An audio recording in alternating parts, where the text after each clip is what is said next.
Hello everyone, Tactical Lich here, and welcome to our Saturday 20.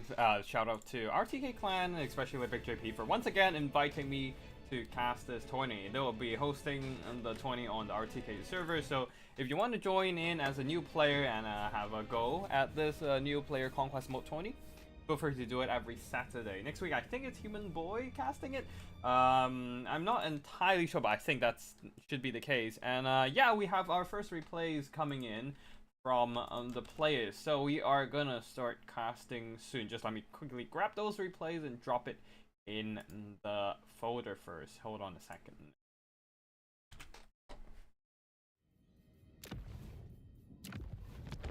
Yep, we have the replays. Greenskins versus Tomb Kings in this first battle between Senfishy and Eido. Yeah, let's see what happens here. And I'm hoping to see Beastman and win. Oh yeah, we do have a Beastman. It's actually the next replay. You might have caught a glimpse of it at the replay selection screen. But yeah, are interested in starting a stream and doing some tests. Oh, sorry, yeah, we already got the replays coming in, so we're just gonna start doing the replay casting. I'm curious how well the buffed Wood Elf Hulk Riders do as hybrid now.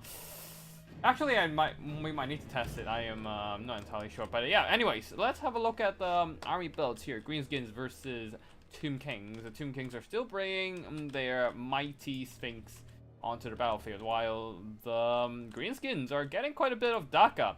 The Snagla's Death Thrower, the Goblin Bolt Thrower, Regiment of Renown with Poison, and I'm not sure. Oh, they have Snipe. Okay, that might be quite interesting, because if they have Snipe, they can hide and fire, but they don't have Stalk. So yeah, that doesn't really matter on this map right here. Anyways, the rest of the army here is Savage Orc Boarboy, Bagans on the flanks. They're ready to do some construct dismantling, and some Vanguard deployed Light Cav, Moon Howlers, and Forest Goblin Spider Riders.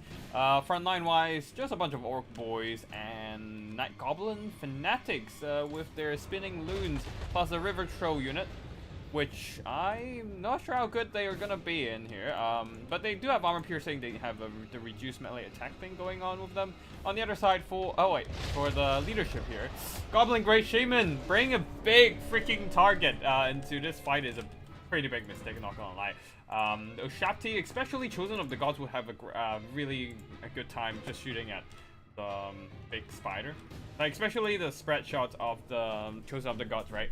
Normally it doesn't really do well against like these kind of smaller, bigger entities because it spreads. But wait, no, actually it does better. Like, the bigger the hitbox their target is, the better they do, even against like monsters. Just because the spread shots can, multiple projectiles of the spread shots can hit the same target. Especially it's hard to miss against the target of a size of a house, honestly. Yeah. Other than that, oh wait, there's also one artillery unit, Hammer of Gork, tugging in rocks, try to counter shoot at the Shaptis. Now, right, also Broken Tusk Mob and the Swamp Things for more Regiment of Renown. So quite a few Regiment of Renowns here. On the other side, for the Tomb Kings, the front line of Nekara Warriors and Skeleton Spears. Just holding the line here alongside Ushapti support melee ones, and they're backed up by a ton of firepower. Ushapti with Great Bows, one of them Chosen of the Gods. Screaming Skull Catapults and Sepulchral Stalkers. Leading the army is Grand Hierophant Katep. Coming in, does he have Roost and Storm? No, he's just coming in for the Incantation of Vengeance for the direct health drain, and Osef Incantation of Desiccation for stat debuffs. Now, the Sphinx of Uzkev is already getting hit by the Snagla earlier, maybe? But the Snagla is getting hit by the Screaming Skull Catapults. That can definitely put some hurt on the artillery crew, and on top of that, nuke down their leadership, forcing them to rout even earlier. Nekara Warriors got hit by something. Oh, is it? Was it a Vindictive Glare that killed them? I'm not entirely... Oh, it might be Fanatics cast, actually. Yeah, that would be a perfect angle for the Fanatics cast, actually.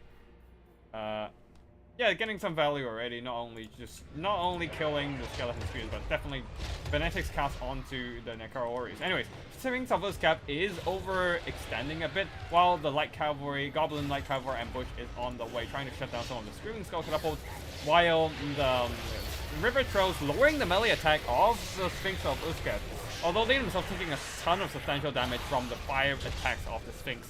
Though with the Goblin Great Shaman with the regular Ragnarok mount munching on this Sphinx, he's taking a ton of damage in return as well, aside from getting surrounded by AP monsters. And the Bacon Calf are in position, flanking around. They're only like what, 4 or 5 units of skeleton infantry, and that is not enough to stop every single greenskin infantry. Some of the skeleton warriors are now returning, trying to aid the back line here, but the Savage Orb Begins already got on top of the Shafties and the Moon Howlers as well, just jumping in yet again. And the Sphinx of Uzcav left to dry in the front line there. Is surrounded and beaten up. I think this is a pretty quick win for the Greenskins then. And the Hammer of God continues to hammer the Chosen of the Gods. Although, no, I don't think they did that much damage. They're better at anti-infantry artillery after all. It's just a rock lava after all. But yeah, I think that can conclude the win here. As all the missile tools of the Tomb Kings are shut down, and the Greenskins have enough units to just keep them occupied and just stop them from firing at all. And with the Sphinx of Uzcav kind of left to die in the front line, there's not much the Tomb Kings can do to bring this one back.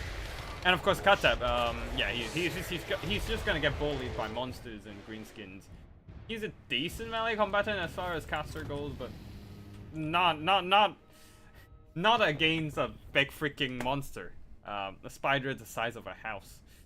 But yeah, you can see the Goblin Great Shaman plus the River Trolls support with the melee attack reduction. You see how smelly they are. Manage to get some good value. While the Savage Orb Begins, there's really nothing to stop them at the back line there.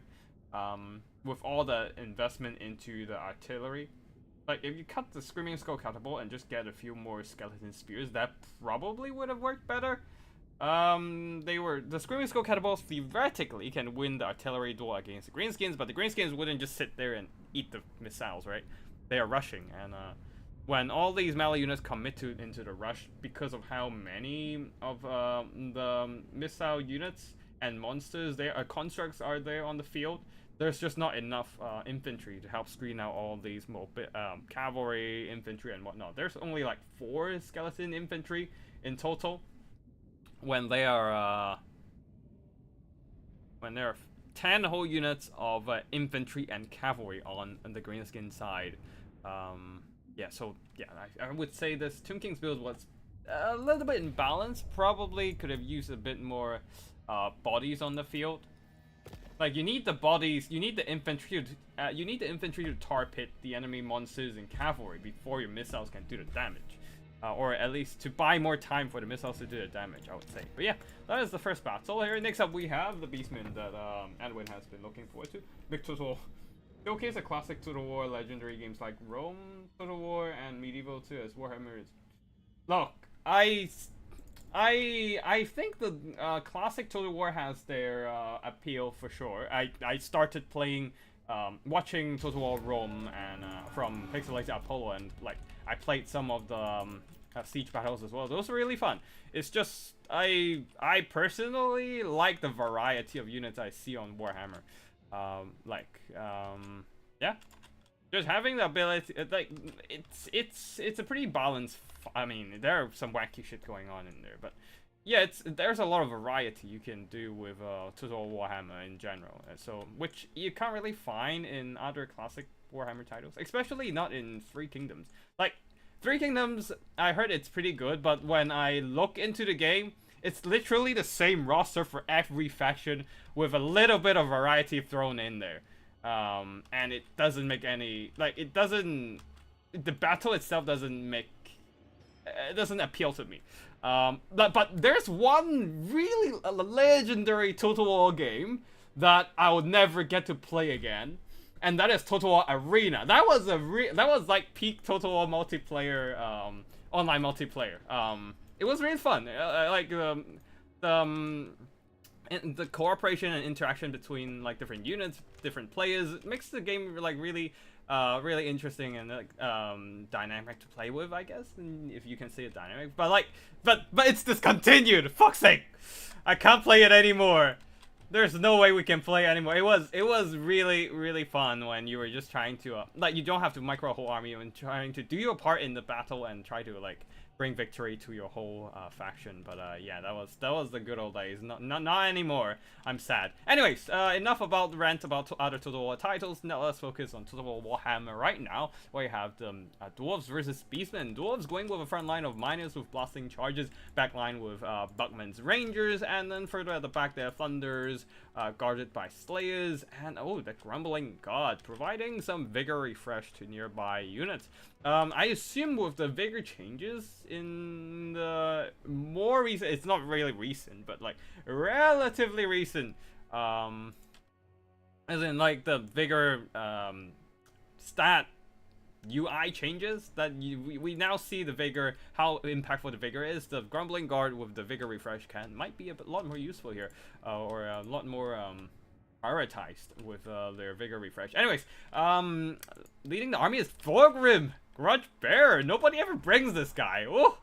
Oh, everyone just bring Thorigs, but and maybe Ungrim, but or Demon Slayer, but yeah, Garrick of Iron Fist as his bodyguard, and no runes on the field. Interesting. On the other side of the battlefield, we have a front line of Corngors. Vanguard deployed. Oh boy. Wait, hold on. Are they both? No, it's. Oh yeah, it might be both armies being Vanguard deployed. Like, I'm not sure where the actual deployment zone are. It might, the edge of the Dawi zone might be here, and then they just Vanguard deployed the Buckman's Rangers and Miners, trying to get like a little closer to the capture point. But then the Beastmen are like, yeah, we have a whole army of Vanguard deployed units. We're just gonna put everything on top of the capture point. But at the same time, they're just putting themselves right in front of the Miners. So that is gonna be interesting. Front line of Pestigals and Corngors with Senegals throwing axes on the flanks. And then backed up a ton of monsters in their own deployment zone, plus another unit of Corngor. Minotaurs, these are not shielded and not great weapons, since you don't really need great weapons against the Dawi. Razor Gore hurts for their armor piercing charge, and Gore Bull to kill anything large and armored. And this guy is Malagor the Dark Omen here with Mantle of Garok, trying to get some damage boost going. Ooh, Miners are dropping in their explosive charges, but unfortunately the scattered formation on the Pestigals and Corngors means that their explosions are doing very limited damage, and they're gonna get chilled down by mauled down by all those armor piercing gores. Thunders, these are not the Grudge Rakers, so they don't have the kind of burst damage to quickly shut down the Corngors. Oh, there's one long drawn Slayer Pirates, but yeah, they are wait, what's there? There's an Iron Drake unit. Okay, interesting. Fog of Doom onto the Dawi backline, trying to drain down their health from Malagor. And Long Drone Slayer Pirates are trying to move around and shoot at Malagor. You probably are better off shooting at the Minos, because those are a bigger threat than Malagor himself, and it's not like you can get an accurate shot on Malagor flying around anyways. Garagrim alone is just holding back a tide of Corngors and surrounded by Razorgors. They probably should just ignore Garagrim and go after the Thunders at the back, because they're getting mowed down by the volley of fire. And Garagrim, why are you not around Thorgrim? I guess the Grumbling Guard are here to help, but all the Beastmen melee units are penetrating the Dawi defenses, getting through the gaps on their box. There are a lot of missiles, but not enough melee units to guard the back line there. So a lot of gaps, and Buckman's Rangers, Flanders, they are not cheap either. So not enough funds to bring in the infantry units to, once again, not enough infantry units to guard your missiles. And Beastmen are exploiting this weakness here, just sending in those Pestigors, quickly chopping down the Miners and then breaching into the back line, and we can see the Dawi is in big trouble. A lot of their units, missile units, are getting compromised. Slayers are going on a bit of a wild goose chase against the Senegal throwing axes, and that means they're not in position to plug the gaps against the Minos, although the Thunders manage to keep shooting at the monsters here, who are still stuck on Garagrim and some Bugmans, I guess. Bugmans are decent enough melee combatant to protect themselves from hounds and chaff like Skaven slaves, but against Razorgors and Minos, that's a bit desperate, and also Pestigors, of course. And you can see the Dawi missiles are all being compromised and shut down. Grumbling Guard will be guarding Thorgrim, and because of the Slayers and Grumbling Guard just chopping, surrounding Gorbel, and Thorgrim was able to get some good damage done. He also have High King and Great Cloak of Grudges active, so there are quite a bit of melee buffs coming in for the Grumbling Guard. Actually, oh boy, 51 melee attack, it would have been 54 melee attack. That explains why the Grumbling Guard are just chopping down everything in front of them. Normally, you don't see a lot of good melee attack from the Dowies, but if you're getting buffed by Thorgrim, that's a whole different story here. But of course, the infantry meta is still not exactly here yet. But Slayers are unbreakable, they will fight to their death, and yeah, the Minos probably want to fight somewhere else, and yeah, the Slayers though, that is going to be a big threat here. They need to make sure that Pesagors and Kongos are just focusing them down, just dragging them down, or maybe just keep Flock of Dooming them down. Because you need to kill every single one of them anyways. You might as well just throw some magic at it to deal with that problem instead of trying to trade against them. But yeah, Thorgrim is single-handedly turning, I mean not single-handedly, but helping the Grumbling Guard to turn this one around, beating up the Minos, beating with the Pestigos. The missiles are being shut down, but the Slayers fighting to their death are putting him a really valiant showcase of effort, turning the balance of power around as the Beastman army is making quite a few mistakes here. Senegals are somehow stuck in a fight against Slayers, and earlier we might have recalled that the Minos and Razorgors are just staying on top of Garagrim instead of moving into the Thunders behind them. And the Thunder is getting 2 chevrons, 1,600 gold worth of damage value. They would not have been able to shoot if the Coingors just ignored Garagrim and just keep moving on against the missile units. But no, they managed to hold their line, and seems like the Dowie Tenacity is bringing this one back, alongside some slip-ups from the Beastman side, and Malagor is getting shot from all sides. The Thunderers, who are still alive here, are slowly pushing those Beastmen into Army Losses territory. GG. Storm Vermin are kind of cooked right now. Storm Vermin is really good right now, actually, for the Skaven army. I mean, it's not exactly the best infantry in the world either, but for the Skaven, that is like the backline anchor they need.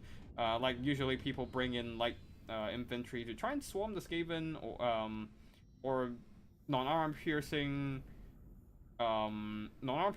magic attacks, and like Burning Head and yeah, mostly Burning Head. But Storm Vermins are like the exact opposite of the light armored chaff, so they would have limited effectiveness on those Storm Vermins. But yeah, yeah, so Storm Vermin is actually pretty damn good, as far as I think. All right, anyways, you can see the Thunder is raking up a ton of value here. Not so much for the other Dowies. Although the Buckman's Rangers are still able to hold for a bit, they can regenerate their health with their Buckman's Brew or something along the line of the ability name. But yeah, Grumbling Guard got some really solid value, almost earning back their worth. I think it's like 2 gold off from their actual cost. They cost 1,000 if I remember correctly. And then Thorgrim held the line alongside the Grumbling God with all the melee attack buffs. But yeah, the Slayers are definitely key here, just to an unbreakable anchor that keep dragging down the monsters, as the Minos are just not trading effectively as well as the Razorgore herds, especially when they're stuck on Garagrim, instead of going after the missiles, which is the mainstay of the Dowie killing power. Alright, that is gonna be it over here.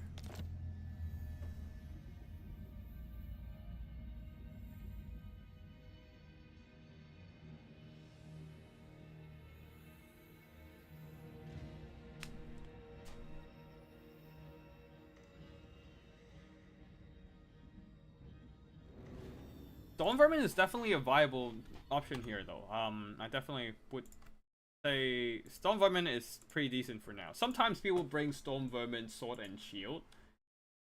I am not entirely sure. I mean, I think I can understand why.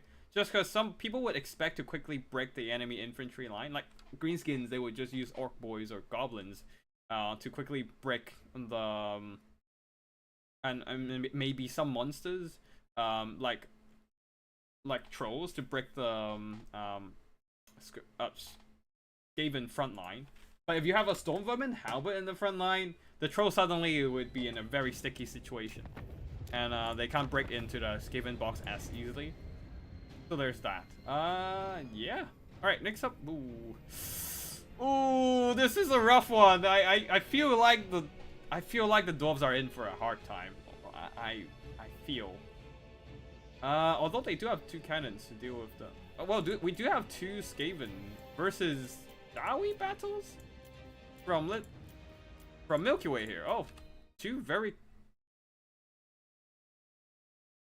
oh, wow, okay, that's a back-to-back replace a mission. Alright, from the 2 rounds.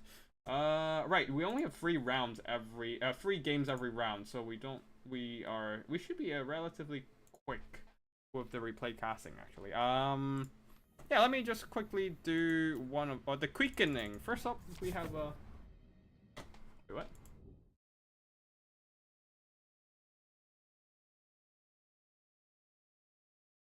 What do you mean? What? Okay. For 1 second, the challenge page disappeared for me. Okay, we're back. Right. Anyways, Milky Way versus Dread Master. We have 2 dwarf players. Okay, that explains why we're seeing... oh, we might see a lot of dwarf games. We might need some fast forward, but anyways, so army builds. Milky Way going with Skaven in the front line, all the Claret Spears, and then backed up by some Poisoning Globes, and then further back, oh, we have 4 Poisoning Globes and 1 Avalanche Mortars for the, in terms of weapons teams, 4 Red Ogres, and leading the army Quick Hat Taker, ready to kill some dwarf heroes, characters, lords, and add it to his trophy display at the back. Alright, anyways, yeah. Let's see. Yep, Plague Priest with Vermintide, Pestilent Breath for the 2 spells. Pestilent Breath is not armor piercing. Oh wait, no, hold on. Perhaps Pestilent Birth. What am I thinking? I was thinking Scorch, I think. Alright, anyways, don't ignore that. Pestilent Birth to drop in those Plague Monk summons. So just summoning to disrupt the enemy shooting. Really. Yeah, I think that's about it for the Skavens. On the other side, for the Dawi, a front line of Longbeards and a second line of Iron Drakes and Rangers, with some miners on the flanks. Further back there, cannons providing some long-range fire already, hammering some of the Skaven slaves, but they want to hit. What they really want to hit are the Poisoning Globes and especially the Avalanche Mortars, which can delete heavy infantry in a matter of seconds once they start firing. I think they're already aiming down. Oh no, that's still quite a far away from the actual distance, from the actual range yet. The cannons are definitely needs to start targeting down the weapons teams, especially the Avalanche Mortars. Longbeards against, I feel like Longbeards against Skavens is a bad idea, just because how good these Poisoning Globes are at dismantling the Skaven, any armored infantry. And also Avalanche Mortars, don't forget about that. Already like aiming down at the Longbeards. And the cannons are... okay, one of the cannons is moving, switching over to targeting them. While the Poisoning Globes are also taking some losses. But, ooh, okay, actually, Iron Drakes might be key here. They might be the long range tool. They need to shut down those Poisoning Globes from afar. Although I wouldn't say this is the most typical, like, anti-dwarf Skaven army. Oh, Avalanche Mortar are raining down damage. Oh, deleting half a unit of Longbeards in one volley.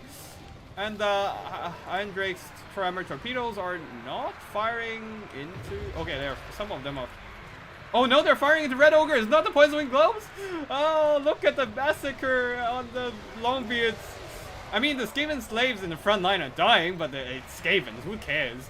Not even the Skavens themselves cares. Oh, there's a Doomslayer who jumped into the combat, but got shut down by the Iron Drakes. But I don't think that it matters, but because that one volley of Avalanche Mortars deletes like 2/3 of a Ranger unit. And now they still have half a unit remaining on the field. Although at the same time, the Red Ogres and Skaven slaves are just falling apart due to the friendly fire and getting held back by Longbeards. Longbeards, despite suffering heavy losses, the valiant effort of them are still holding the line, and that might be what they need to win this game here. As the cannons continues to hammer the Avalanche Mortars, and eventually they should be able to shut that down. while the Skavens are losing a lot of stuff in the front line. The fact that they don't have Death Runners might be a big mistake. Death Runners are extremely good at killing Dawis.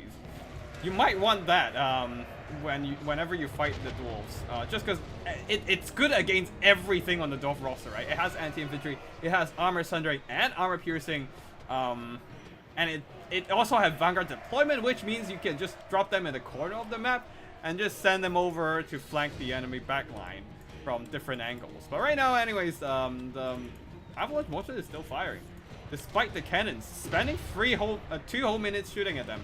Maybe the first minute they were just marching up, so they were not actually shooting at the Avalanche Mortars. But yeah, it's almost over for the Avalanche Mortars, and the Poison Globes are coming back though. Oh, that one volley still did some pretty nasty damage. Doomflayer are coming back, and the Iron Drakes are not really targeting them at this point. So the Doomflayers are free to just grind down the enemy infantry. But the fact that the cannons are just left to do whatever they want right now with nothing in the backline to shut them down from any Vanguard Skaven units, that might have been the biggest mistake, I would say, from the Skaven side.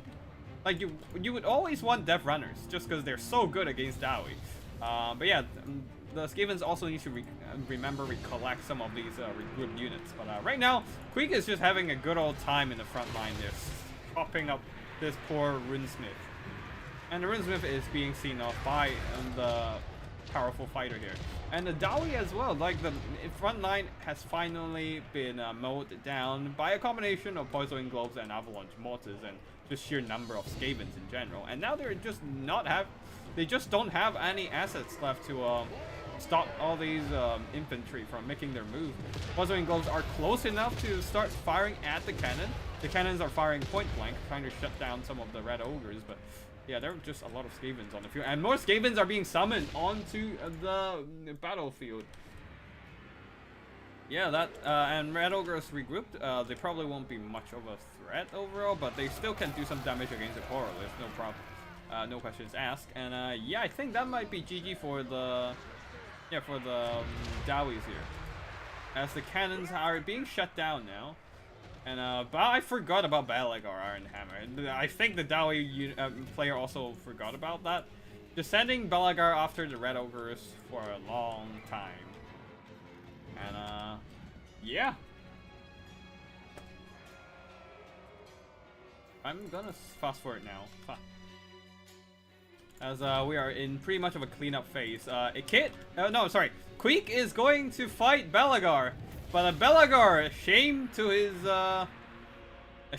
his ancestors, decided to run away because army losses hit, and a victory belongs to Skavens. Skavens is just really good against the Dawi, despite the fact the lore stating that they are kind of like the grudge match. And yeah, like if anything, the Skaven would be obliterating the Dawi with their technology here. Like the Avalanche Mortars deleting a good chunk of those dwarf infantry, and the Poison Globes, they're just so good at deleting armored infantry. I feel like an interesting way to play in the Skaven, play against the Skaven as the Dawi would be spam Doomseekers. It would be funny. Not necessarily winning, because like it does get hard countered by Skaven Kite, but it would be funny. But anyways, another way is just to mass spam blasting charge miners and just a ton of rangers and Buckman's Rangers, and then bring some Slayers in case you need, like, just to kill Red Ogres and stuff. But yeah, the Doomflayers, despite taking so much damage in the early game, they came back and just grind through a good chunk of the Dawi chaff. But yeah, most of the damage were done by the weapons teams, really. They're just so good against armored infantry, and it doesn't matter if your Longbeards have encouraging aura or heavy armor or melee stats. The Poison Globes and the Avalanche Mortars don't care about any of that. They just delete them from afar. And Iron Drakes with True Armor Torpedoes, I think they would have done surprisingly well against the Poison Globes, but unfortunately they were more busy with shooting at the Red Ogres. The cannon's still alright. I think they earned back their value just shooting up the Avalanche Mortars, but it's not enough to prevent it from earning back a good chunk of value. Alright, round 2, I think. Let's just go for Corn and Greenskin first, before we go into another Skaven and a Dowie game. Yeah. Sandfishy here, going with, oh, Mangler Squirks, 2 of them, 2 River Trolls, 1 of them, the Regiment of Renown. What is it called? The Swamp Things, yeah. 2 Orc Borer Biggins, Savage Orc Borer Biggins, the Rocklux Armored Trolls, Moon Howlers, Broken Tusk Mob, a front line of Goblin Spears. Actually, let's slow down because both sides have some Vanguard deployment shenanigans. Yeah, anyways, Goblin Spears in front line. Leading the army is Azag the Slaughter, just trying to stay the hell away from enemy on the ground, because he can just fly around and cast spells like Spell of Red Knight and Doom and Darkness. I guess he's trying to synergize it with his the Terror on his Wyvern mount and the Terror on the Swamp Things, maybe. But Khorne is not necessarily susceptible to leadership route, so with all their frenzy stuff, and so we shall see what happens here. There are some on the other side for Khorne. Wait, yeah, for Khorne, let's pause. Chaos Warhounds with a Marauder Horsemen of Khorne and Khorne Gores in the front line. A couple more Marauders Horsemen of Khorne on the other side as well. A front line of Marauders with some very, very elite infantry. The Bloodwake Berserkers and the Slaughter God. Leading the army is Valkyrie the Bloody. And immediately the Vanguard deployed Khorne Gores are clashing with the enemy Night Gobbles, while the Chaos Warhounds are getting quickly eliminated by a combination of Moonhowlers and the Savage Orc Borer Biggins. And on the other side here, the Khorne Gores are holding back the enemy infantry for now, and as the main infantry line of the Khorne army is coming to reinforce, Mangler Squigs and the Khorne Gores are getting ravaged by Mangler Squigs by the Vanetics cast, also going through some of the Marauders as well, doing some pretty neat damage. Yeah, Mangler both sides are putting a lot of in commitment to their frontline engagements here, while the Marauder Horsemen of Khorne will be running away from the Moonhowlers and Savage Orc Borer Biggins. What has been popped, juicing up those Greenskins melee performance. And over here you can see the Khorne Gores just grinding through the Goblin Spears and cutting down the Savage Orc Borer Biggins, who dares to challenge them in melee combat. While the throwing axes are coming in with some fire support. Anyway, it seems like the Greenskins are the one buckling in terms of leadership, as the Bloodwake Berserkers are committed to the frontline fight. Monsters are still fighting, but with the Khorne Gores in tow, yeah, they might just get grind down in this kind of anti-large melee combat. And with Slaughter God holding the capture point, it's very hard to challenge them at this point. With the Greenskins putting a lot of commitment to monsters and cavalry, but not quite, not a lot of tools into their anti-infantry. Especially, they don't have the strongest spells in the game right now. The Purple Son of Zerus. Oh, so there's not really any anti-infantry tool other than Fanatics Cast, which is being unleashed into the middle of a bunch of Marauders, and they're doing a lot of friendly fire to their own Gobbles as well. So that was a bit of a mistake, but maybe if Mangler Squigs just jump into the middle of these Swamp Things, not Swamp Things, Slaughter God, maybe they can start killing them, but they're just exploding in the middle of Khorne Gores right now, so not doing a whole lot of damage to the Khorne army. Azag the Slaughter somehow is chasing after Valkyrie the Blood, but yeah, he's going after the Slaughter God, which might be a big mistake because how good they are in melee. The Bloodwake Berserkers have taken some damage being shot from by the Rocklux Armored Trolls for a while, and also just fighting through some monsters. But the Slaughter Guard is making short work of Azag right now, surrounding him, and you can see his HP bar is just going down with noticeable speed. And then the Bloodwake Berserkers are committing to the fight as well, and yeah, I think that's GG for the Swamp Things if they keep staying in there, and definitely GG for Azag as he's trying desperately to get out right now. But yeah, capture point is still in the hands of Khorne as the Greenskin monsters are going down. Broken Tusk Mob should go fight something right now instead of standing around doing nothing. Well, a Fanatics cast being dropped, but I think he might have done some... Oh, okay. Going through some of the Slaughter Guard, doing some pretty nice damage. But yeah, they're still at half health, and especially the Bloodwake Berserker is still very much healthy. Azak has been dealt with by Valkia and some more core infantry support, and Swamp Things just overstaying their welcome in the middle of the Slaughter Guard. Broken House Mob trying to go after the skirmishers, but I don't think they're gonna catch up, and they're just gonna get kited to death. And yeah, there's no way the Broken House Mob can carry this by themselves. Not with the Slaughter Guard and Bloodwake Berserker still very much intact and fighting. Well, they're not really intact, but yeah, they will keep fighting. But not having a Purple Son of Zeros might have been a big mistake, as the Slaughter Guard just slaughtered everything in their path. Yeah, very good damage from the Slaughter Guard, mostly because they get to kill Azak and a bunch of Swamp Things. Bloodwake Berserker got some good damage done as well, but yeah, overall, it's mostly the Slaughter Guard killing a ton of greenskins. And some Throwing Axes doing some pretty good work as well, just kiting down the enemy cavalry. You can see the Orc Bacon Cav didn't really do too well there. One of them got stuck on Corngores and got chopped down, the other got kited a bit there. And yeah, Relic's Armored Trolls, I think they were shooting at the Bloodwake Berserkers, that's why they earned back some good value. If I remember correctly, but other than that, not much value from the rest of the army here. Just trading into a very powerful melee army that they are not really designed to do. Like this unit. Yeah, the Corngores did some pretty good value as well, earning back most of their worth. But yeah, that is it for this one.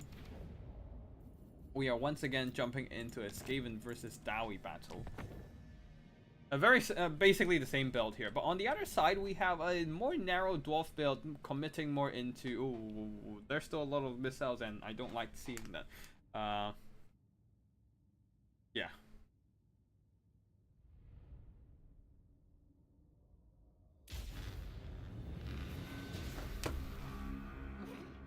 All right, let's slow down a bit here. A Dahlia front line of minus blasting charges, backed up by some Doom Seekers. Okay, this is an attempt of using Doom Seeker defensively. I personally don't like that. They are a very fragile glass cannon unit. They're not good at holding. What they need to do is just get thrown into the enemy front line, break them ASAP, and then try and grind, just break into the enemy back line. Right now, the Bugman's Rangers, the existence of Bugman's Rangers, Iron Drakes, and Cannons at the back are making this Dowie formation really static. You can see they're just kind of sitting there waiting for the Avalanche Mortars to pound them down. Some Slayers on the flanks, and leading the army is Malaka Makaizen. Not trying to buff the missiles here, I think. And then Runesmith with Rune of Wrath and Ruin and Rune of Negation.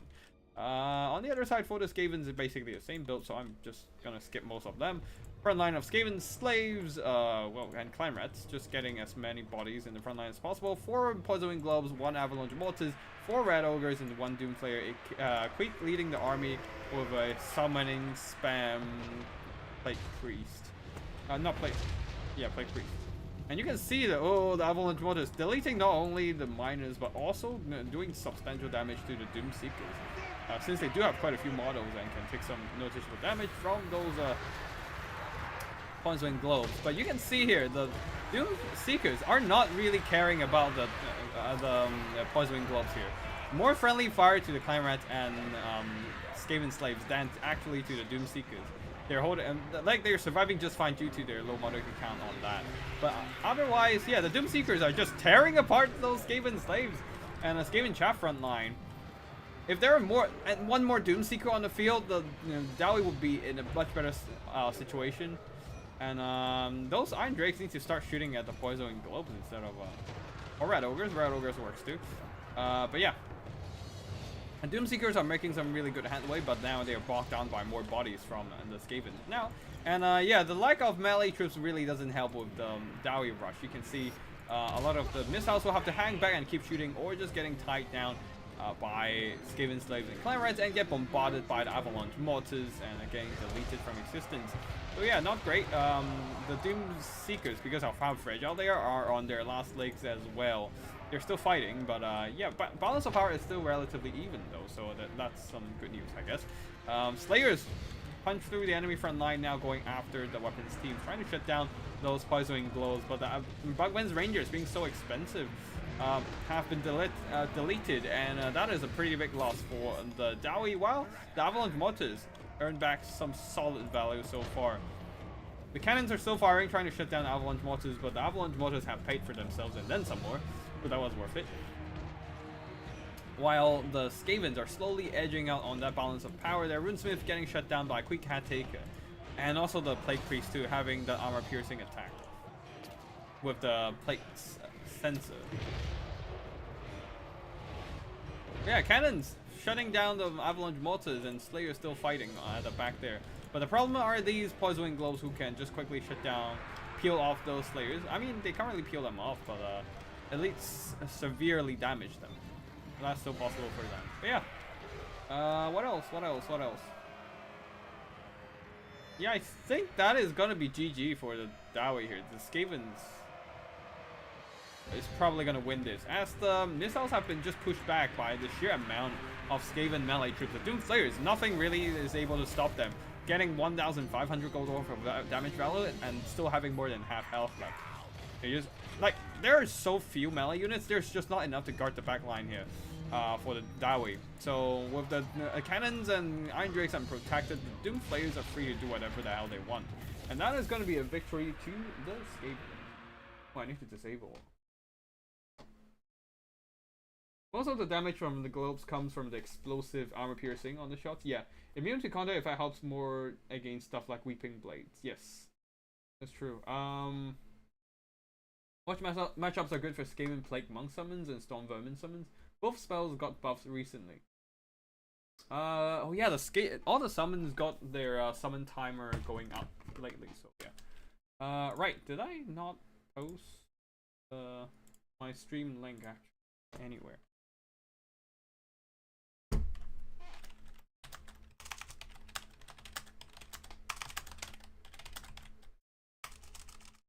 Yeah, let me just quickly post my stream.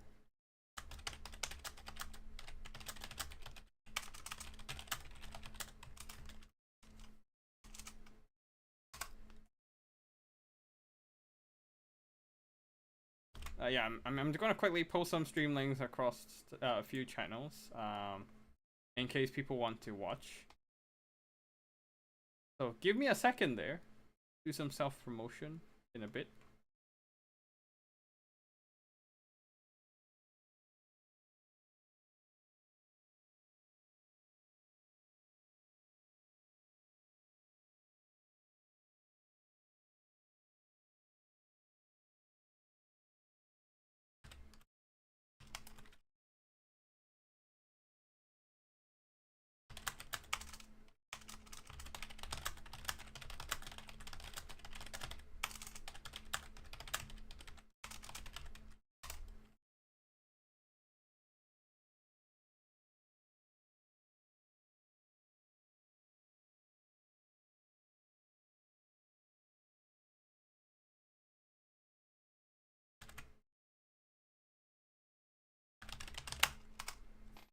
Right, there we go.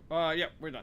Right, so let's see. Avalanche Mortars got some solid value, and mostly Avalanche Mortars. And Poison Globes did some good work, and Doom Flayers, really nothing to stop them.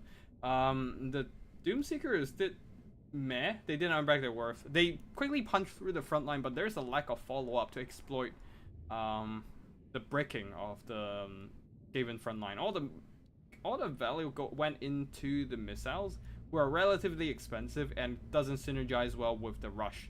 Like, if there are a lot more miners and other Doom Seekers, things might be a bit more different with the rush. Like, 3 units of Doom Seekers can quickly, and 4, 5 miners can do some pretty nasty work against the Skaven frontline for sure, if the miners are, like, Vanguard deployed. And I would even go to just spam a bunch of gyrocopters against the Skaven, in case I need to deal with death runners, and yeah. But yeah, Queek slapping down those characters, just having a good old time doing what he does best. But the rest of the army from Skaven didn't do much. Mostly it's just the Avalanche Mortars and the Doom Flayers. Doom Flayers, again, just nothing to guard the back line there. So the Doom Flayers are free to do whatever the hell they want with their anti-infantry armor piercing. So yeah, that's that.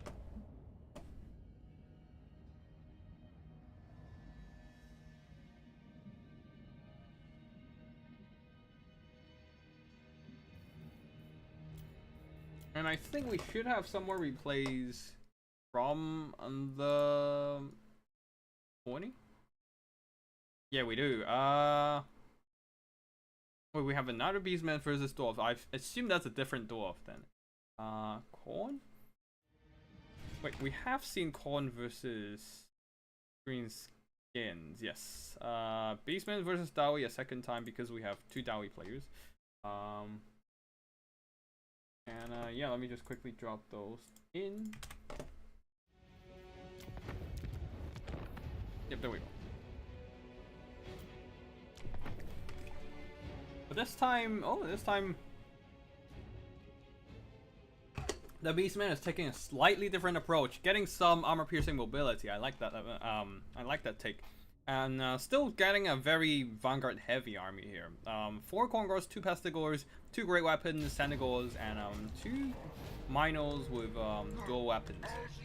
Leading the army is a Great Bray Shaman with a Flock of Doom, Wise's Wild Form, and Gorbul supporting him. Yeah, the Beastman did not Vanguard deploy this time. Probably was wary of those blasting charges, but I don't think that was the main problem. The Sons of Goros and Great Weapon Senegos could have been deployed on the, like, at the corner of the battlefield, like here. That would have been put them in a much better position to just flank the enemy backline and flank the enemy backline from different angles. As you can see, sometimes players don't necessarily guard their backline too well, and this would have been a golden opportunity to like just station those Senegors there at the back and ready to jump on them. But again, I mean, I don't think it makes a big difference here. The Senegors are fast enough to just flank around, really. But yeah, you can see the Iron Drakes are maneuvering to try and get some Overwatch fire done. And Great Bray Shaman and Gorbul is standing a bit idly and opening them up to enemy firepower. Although the cannons are more focusing on the Minos at the back there. I don't think... Oh, looks like the Pestigors and Corngors are wisely avoiding the Longbeards and Miners in the front line. Just trying to get around the enemy's toughest defenses and then get around the flank. But at the same time, the Senegors have stayed in the range of these Iron Drakes for way too long and have been deleted from existence. Oh no, these Sons of Goros are trying to charge the enemy miners. They probably want to just go around and get to the Great Cannons, which seems to be what they're doing right now. Pestigors and Corngors are now shifting on just trying to overload the enemy flanks. And these Senegors manage to somehow regroup. Nope, never mind, they're routing once again. Oh, a lot of damage from the Iron Drakes. They are indeed a very impressive missile unit. They are actually really very good. And in the front line, Corngors and the Pestigors are overloading those Miners' defenses. And you can see the Miners are not holding. They have the Ruin of Oath and Steel. But unfortunately, there's just a lot of armor piercing on the Beastman side, and they're having no issue breaking through those relatively fragile Miners due to their low melee defense, low melee stats. And they should be able to move on and shut down the Iron Drakes next. Unfortunately, though, the Sons of Goros and Senegors both have been seen off. Oh, well, these Senegors came back for a second time. But the Minos standing right in front of the Iron Drakes, getting point blank executed by the enemy firepower. Good news is that the Corngors are breaking through, though the Pestigors are still a bit stuck on the Longbeards and are getting blasted by the Ruin of Wrath and Ruin. And seems like the Beastman rush is faltering. The loss of the Senegors seems to be a little bit too great there, and the Corngors and Pestigors are not making their headway fast enough, as the monsters and the mobility has been shut down. Yeah, that was quite unfortunate. And yeah, at least oh yeah, the Corngors needs to keep on moving. They just need to keep pushing for the enemy backline like these Pestigors do. And Minos might want to just jump onto the cannons as well. Although these Minos are probably on their last leg, as the cannons are just going to aim them down. The Senegors are trying to chase down the Iron Drakes, making sure they don't come back as their Iron Drakes have been routing. while the Gorebolt will be chopping down the Runesmith on the ground. Sons of Goros really needs to shut down the enemy missiles, especially the cannons there. They don't have enough health to fight through all the infantry. I mean, they probably can help, but yeah, they're getting Overwatch fire from the Rangers, and that does not help at all. The Beastmen, monsters, and cavalry are all very lightly armored, and the Rangers just need to look over there, and those tentacles will be falling apart, and like these Minos here, getting absolutely obliterated from afar by a combination of Iron Drakes earlier and now the cannons. But yeah, the Beastmen push is mostly faltering. They are not challenging these Rangers' defensive position at this point, as the Coingors and Pestigors are very much occupied everywhere, while still having a ton of units to fight through and being shot at the same time. So yeah, I think we're just gonna fast forward here as the Dowie is sitting quite comfortably in a defensive position. Their Rangers are firing. Flock of Doom is doing some decent damage, but that is not gonna turn this battle around here, as the Dowie will be once again obtaining victory. And this time they had a lot more. These Dowies have a lot more melee defenses to guard them at the back. Yeah. Like that is one great, I would say one good one very nicely done thing from Dreadmaster here with his Dowie army. They have a plenty of melee units to guard the missiles at the back, so the missiles were able to just sit and fire while the melee in the front dies. Just buying them time to keep shooting and getting some very solid damage. So yeah, if the Beastmen could have placed the Senegals and the Chaos Warhounds in a better position to in Vanguard, perhaps to flank the enemy missiles, it probably would have turned out better for the Beastmen. Because I probably wouldn't bring Minos against the Dwarves, honestly. Maybe a couple Harpies to jump on the enemy missiles, and then just keep spamming infantry would probably. Oh, actually, Razorgores is still fine. Just make sure they're jumping on the enemy backline instead of the front line. Yeah, Razorgores probably would be fine. No, not Razorgores. Yeah, Razorgores actually. Tuskor Chariot will be fine too. But yeah, anyways. Yeah.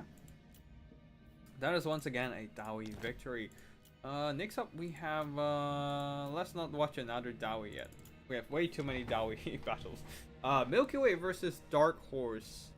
Milky Way going with, once again, a slightly different Skaven build. This time he brought in some Poison Warhounds, and that is a Thrall, not Frog, Fraught Unclean. The small unclean one.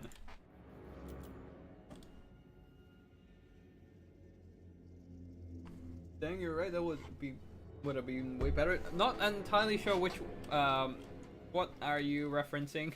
Because I think I've moved on from that. Your comment has came in a little bit earlier already, so I've lost track of the chat's conversation. Sorry about that. But yeah, anyways, in this battle here, Skaven and versus Khorne here. Already we are seeing a lot more Vanguard shenanigans, and I do like that. The Coingors and a lot of mobility on each flank. Just ignoring the center pocket and trying to go around and hit up the enemy flank defenses. Anyway, Skaven's front line of a Skaven slaves backed up by Poison Globes. Ooh, this is a Rattling Gun in the middle of everything. 4 Poison Globes, 1 Rattling Gun, 1 Avalanche Mortars, 4 Red Ogres, and 2 Wolf Rats with Poison, 1 Skaven Slave. Slingers leading the army is Fraught Unclean, plus a single Warlock Engineer to bring in some Crack's Call. Ooh. Are we seeing a Vortex spell meta these days?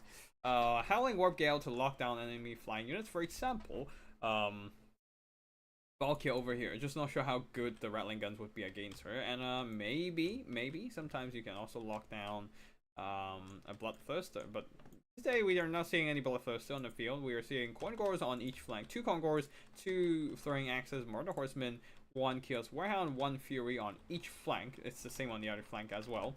A front line of Marauders of Khorne and 1 Bloodwake Berserker hiding inside the forest, ready to unleash their wrath on those poor Skaven. Leading the army is Valkyria the Bloody here.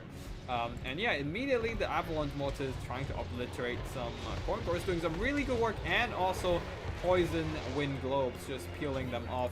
Furies are trying to fly in and disrupt those weapons teams, but immediately just getting hit hard by those Rattling guns. But yeah, they are just beelining straight for those Avalanche Mortars right now.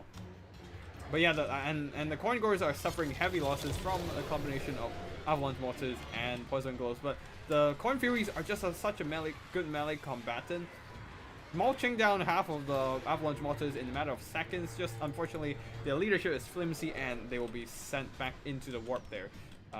While the Poison Wind Globes are obliterating those Khorne cores and Chaos Warhounds. And the mobility on the other flank is moving close, and they are almost in position to jump on the Avalanche Mortars as well. But the Rattling guns have turned around, trying to fly in. This would be a good time for the Howling Warp Gale, but it seems like he was the Warlock Engineer is not ready for it just yet. But anyways, the Khorne melee push is largely unsuccessful, as the Poison Wind Globes are just a bit too formidable for them to deal with. They needed more Furies. I think that's what they needed, unless horsemen with yeah, they need more Furies and less horsemen with throwing axes probably, because you can see like the Furies are quickly dispatching a lot of those wait, they just deleted those Rattling guns in melee. Oh boy, that was quick. But yeah, they got hit by a Howling Warp Gale, and Poison Globes might want to turn around and fire at them. And while the rest of the Khorne infantry are getting obliterated. Oh no! A terror rout on the Khorne cores right when they activate their unbreakable effect, locking them in the leadership state they are in for the moment. And wasting that ability, and also just forcing them to rout longer than they should. That was quite unfortunate for Khorne. And the Murder Horsemen are now jumping into melee, trying to shut down those Poison Globes. And with their anti-infantry bonus, they might be able to make it work. But yeah, right now the throwing axes Murder Horsemen are actually paying a bit of dividends, unless they walk into the Poison Globe bombardment. But yeah, they're still charging into melee. They're taking a ton of damage for sure, but maybe they can dish out some more damage in return, as the Khorne cores are also saturating in, threatening to cut down those two Poison Globes. Getting a 2-for-1 engagement there. Red Ogres are charging into the rear though, so they might actually be routed. Spear Slopnir mostly missing. That was quite unfortunate. Probably would have been better on here onto the Poison Globes. But yeah, 2-for-1 route with the Red Ogres really charging into the Murder Horsemen and Khorne cores. But on the other side, the Murder Horsemen managed to chase down some enemy units in melee, like the Poison Globes there.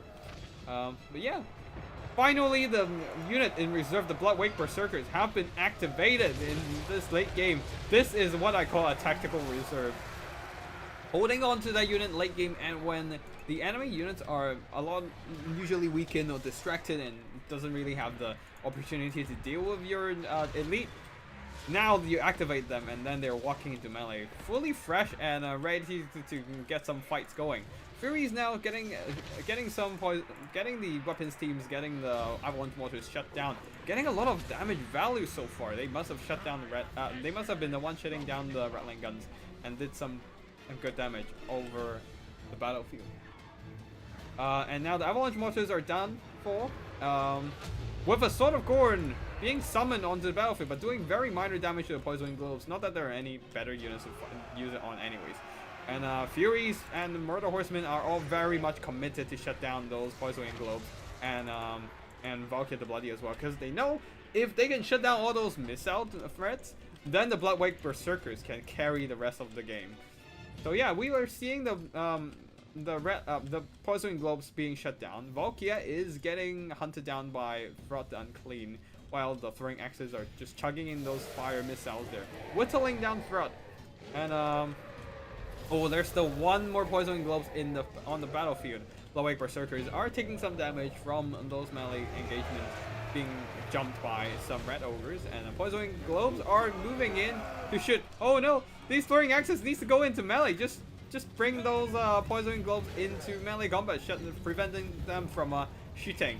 But yeah, it looks like they're just sitting back and throwing axes instead, and they're gonna get shut down. Punchers. Anyways, Bloodwing Berserker, as we expected, are just beating everything up in melee. They are a very formidable melee combatant. And the Marauder Horsemen, of course, is still just sitting back and shooting at the back. And noticing that the Bloodwing Berserker are deleting everything. Yeah. The Poison Globes try to turn around and fire, but they got routed before they can do that. And yeah, the Bloodwing Berserkers, they are unstoppable right now. And what can the Skavens do about it? Maybe Fraud Unclean can grind him down with the healing, but Fraud Unclean is kind of just over... kind of bloating up the balance of power with the characters here. Because I don't know how they're going to shut down the Bloodwing Berserker. Maybe the most likely scenario here is just going to use army losses. Anyways, Poison Globes continue to turn around and fire. They might just want to throw those throw those Murder Horsemen into the Poison Globes, but they are terror routed by Throg. That was unfortunate. The Bloodwing Berserkers are just kind of waiting at... Oh no! This might be army losses. Oh no, the Bloodwing Berserkers could have carried everything, but army losses took them out as the Murder Horsemen took a hit from the Poison Globes and got shut down. The Dwarf versus Green Skin replay is going to be extremely quick. Okay. We'll quickly check that out. Yeah, we'll quickly check it out then. But yeah, the Poison Globes are just so freaking good. Like, they delete all kinds of infantry. And yeah. The Furies did really, really well. These Furies on the right flank. Jumping on the Rattling Guns, chasing router units, and hunting down the rest of the Avalanche Mortars. But yeah. I think the Poison Globes did more work than they need, did more than enough work to carry the game here. With the Wolf Rats chasing down router units, like that one Marauder Horseman getting terror routed by Thrud, and the Wolf Rats finished them off, triggering army losses. And the Bloodwing Berserker was not able to put up a fight. Was not able to get the fight they want before getting forced off the map. And Vulcan the Bloody got hunted down by, Thrud as well. Army losses fell a little early, but God bless for that, because that Thrud would have got his ass beat. Yeah, by those Bloodwing Berserker for sure. But yeah, the characters being alive and Thrud constantly regenerating counted a lot for that balance of power there. Just bloating it up and forcing that army losses more earlier than it should. Yeah. Actually, I'm just going to check out the Furies once again and see how Valkia died, because I feel like sometimes when I watch stuff on the battlefield in the replays, I miss out a lot of details happening across, especially when I zoom in. But I can't just keep keep the camera high up, because you gotta focus on bits of the combat here and there. So we're just gonna quickly watch this replay. The first Fury went in, but got blasted by the Rattling Guns. Valkia dropping in some Spear Slopnir. Not on the front line though, just on some weapons teams. Not doing a whole lot of damage as a result. Probably should have dropped in on the front line, honestly, but yeah. Not that it really matters.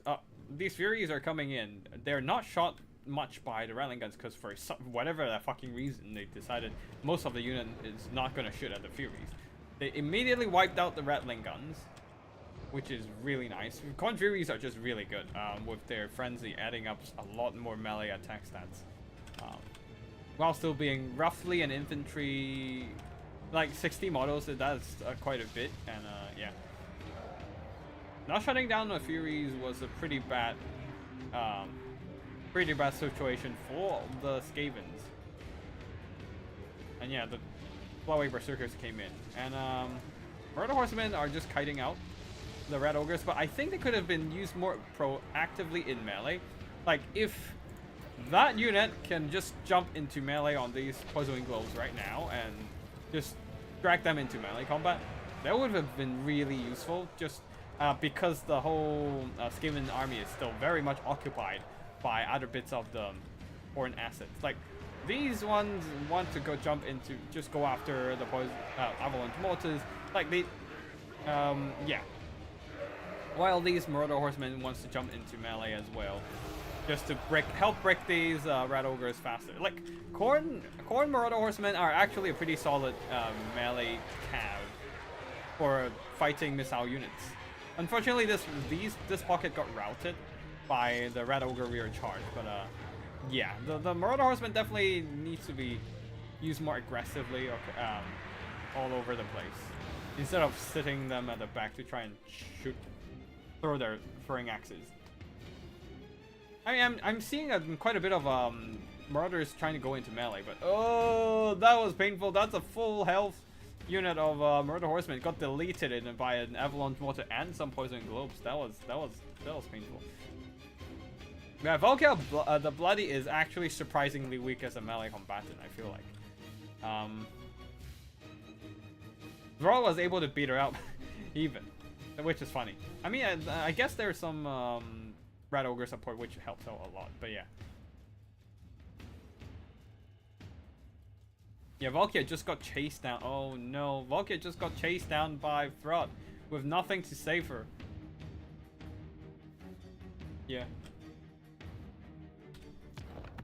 Reaching gloves before they delete everything just feels impossible for the most of the time. That is true. That is true. Only single entities and monstrous infantry can do that. Which is, I think, why the Poison Gloves should probably be more expensive than they are right now. Because they're just so fucking good. They used to be even cheaper, but yeah. Now it's not the case. Oh boy, I feel like this is gonna end up badly for the dwarves here. We're seeing a lot of squigs and possibly a lot of Vanguard deployment too. 3 squig hoppers, one of them with a regiment of renown, 2 mangler squigs, and 1 forgot the name of the colossal squig. But let's slow down and check it out. Greenskins wise, front line of Night Gobble Fanatics, one of them, the 8 Peak Loons. Sometimes you don't see the 8 Peak Loonies in the unit flag, but sometimes you do. Not sure why. Oh, is that the Night Shroud? Yeah, I think they're casting Night Shroud onto a colossal freaking squig. The Accent Burpa Regiment of Renown Colossal Squig. They're just getting a stealth squig blob here. That is a funny one. Squig hoppers and 2 mangler squigs and a colossal squig. Just ready to unleash an ambush upon the Dawi, and also 2 nasty skulkers, Vanguard deployed as well, to slowly move into position. Leading the army is Gorbet Ironclaw with Morglar the Mangler and the Great Leader. The Great Leader is to boost unit melee stats, which is gonna apply to units nearby, and will be a really useful melee boost.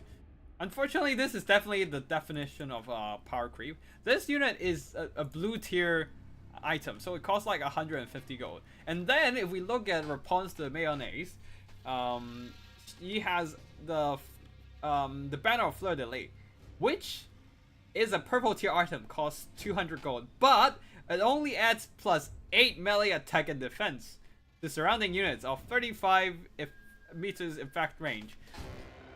It's quite unfortunate. Oh shit, let me quickly respond to the... Oh wait, shit. We have a... Oh wait, hold on. We have a semi-final...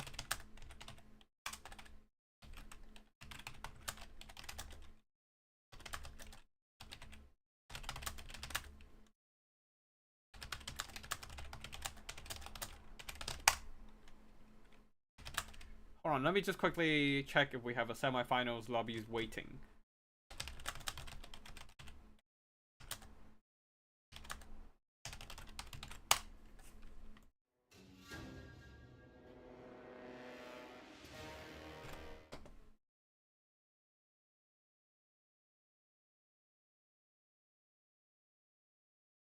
Wait, what? We do. Alright, right. We have to skip this first. With the Epic Loons, it should depend on who sends the replays if you can see the proper name or not, since the name is hidden from the enemy player. Wait, what? That's weird. That's freaking weird. Anyways, we do have a lobby ready from the semi-final, so I'm just gonna hop on over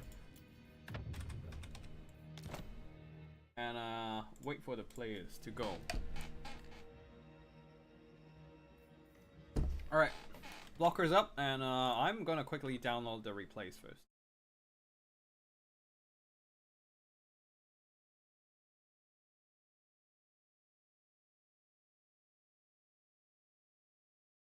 Oh, actually, I need to grab a snack. Like, normally I would be having dinner around 7, 8 o'clock.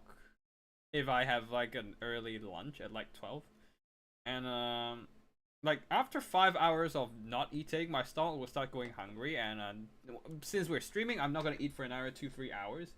And by the end of it, usually the stomach is gonna hurt, and I'd rather not have that. So I'm gonna, while we wait for the players, I'm gonna have a snack, so that I don't die by the end of the stream from hunger. But yeah, sorry, I'm gonna quickly grab a muffin.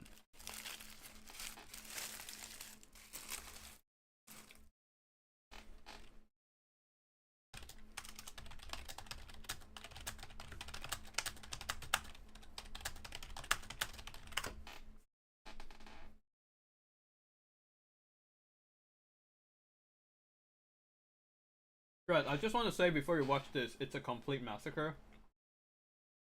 Now we have to leave that for later, because we're waiting for the players to get the semifinals up.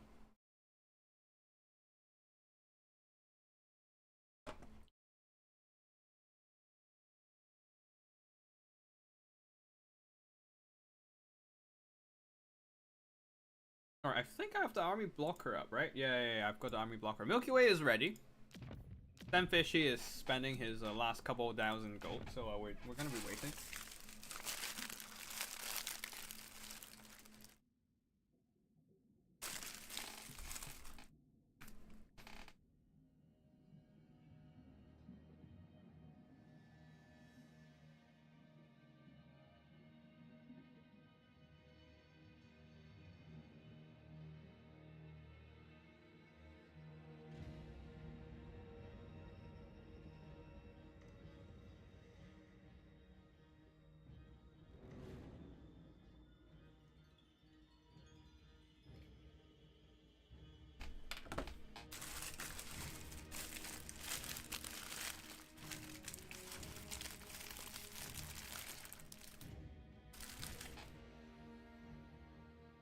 But yeah, I think this green skin versus Skaven gameplay would see a bunch of terror from the green skin side.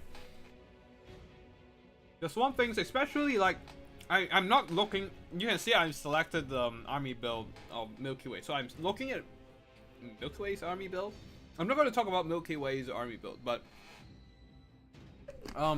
Skavens traditionally suck against, like, dealing with monstrous infantry. That's why you see a lot of people bring, like, Chaos Spawns, especially their Unbreakable, right? Chaos Spawns, to break the enemy front line. Personally, I love using Aspiring Champions, just because Poison Wind Globes doesn't do shit against them. And I think Skaven missiles just get blocked by their 55% missile block chance, and a low model count, small model size as well, making them relatively hard to get hit by missiles. While they don't care about getting hit by friendly fire from Burning Head. So yeah, low model count units is often the bane of, like, stuff like Poison Wind Globes and Avalanche Mortars. And on the greenskin side, the best unit for that is just a bunch of oh Zenfish is going all in on gobbles on this one. Decided, you know what, we don't need trolls. We're gonna go gobbles, all gobbles and squakes. That's the whole army. That's literally the whole army idea. Gobbles and squakes. Front line of Gobble Fanatics to break through the enemy infantry, I assume. A ton of Squake Hoppers and Wolf Riders as well. Just a lot of mobility to flank around and breach the enemy box. Multiple Mangler Squakes. Oh, actually, they are the monstrous infantry. Like, they have low model count, they don't really care about getting hit by Poison Globes, and they can break through the enemy front line pretty well. They don't have fear and terror, though. Well, that's where the Accent Burpack comes in. And also Loogie Boogie's Sports Blodas. Snorting pump wagons with shrooms. Oh, this is gonna be funny. Alright, I love this army build. Going full squig and gobbles. Night Goblin War Boss with Fermented Fungi and Tormentor Sword. Fermented Fungi would be really good to just lure those Poisoning Globes into a melee fight or something. And Night Goblin Shaman with once again Night Shroud. Are we seeing another hidden crouching Skaven, camping Skaven, and hidden squigs? Ah, this is going to be funny. Alright, Skaven's is boxing up hard. Oh god, the Claret Spears, Skaven Slaves just boxing up hard. With Poisoning Globes, Anti-Boobles, Sharpshooters, and a couple of Wolf Rats with Poison, Red Ogres, and going all serious now, bringing in a Kick Claw as the Lord, supported by Pack Master, a Kick Claw going with Flensing Ruin, yeah, Flensing Ruin, Warp Lightning, Unlimited Power, and Brass Orb. Alright. We wait now. We wait now. But I love this squiggly army build. We're gonna see the camping boxing Skavens versus hidden squigs. Who's gonna win? Can the Skaven can hold, or will the squiggly beast break through? We shall see.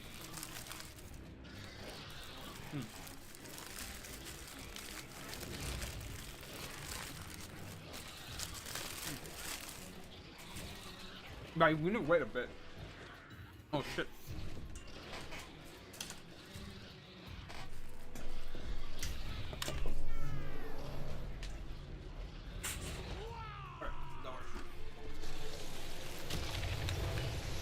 Sorry, I gotta quickly close the curtains to not let the sun hit my collection of books and stuff. Anyway. Looks like Night Shroud is in fact immediately dropped onto the Squig Blob. They are rushing forward, but there's still 45 seconds for it to take effect, so they need to get in there soon before the effect runs out. Anyways, Fanatics are moving up, but they don't really want to get hit by the Poisoning Globes anytime soon, so they're holding back for now, staying away from the Poison Wind bombardment. Anyways, the Squigs are moving up. One of them will be unveiling themselves to try and just tar pit the Packmaster. No, the Skavens, knowing that the Greenskins don't have anything to really counteract the Brute Horror with a Packmaster on top.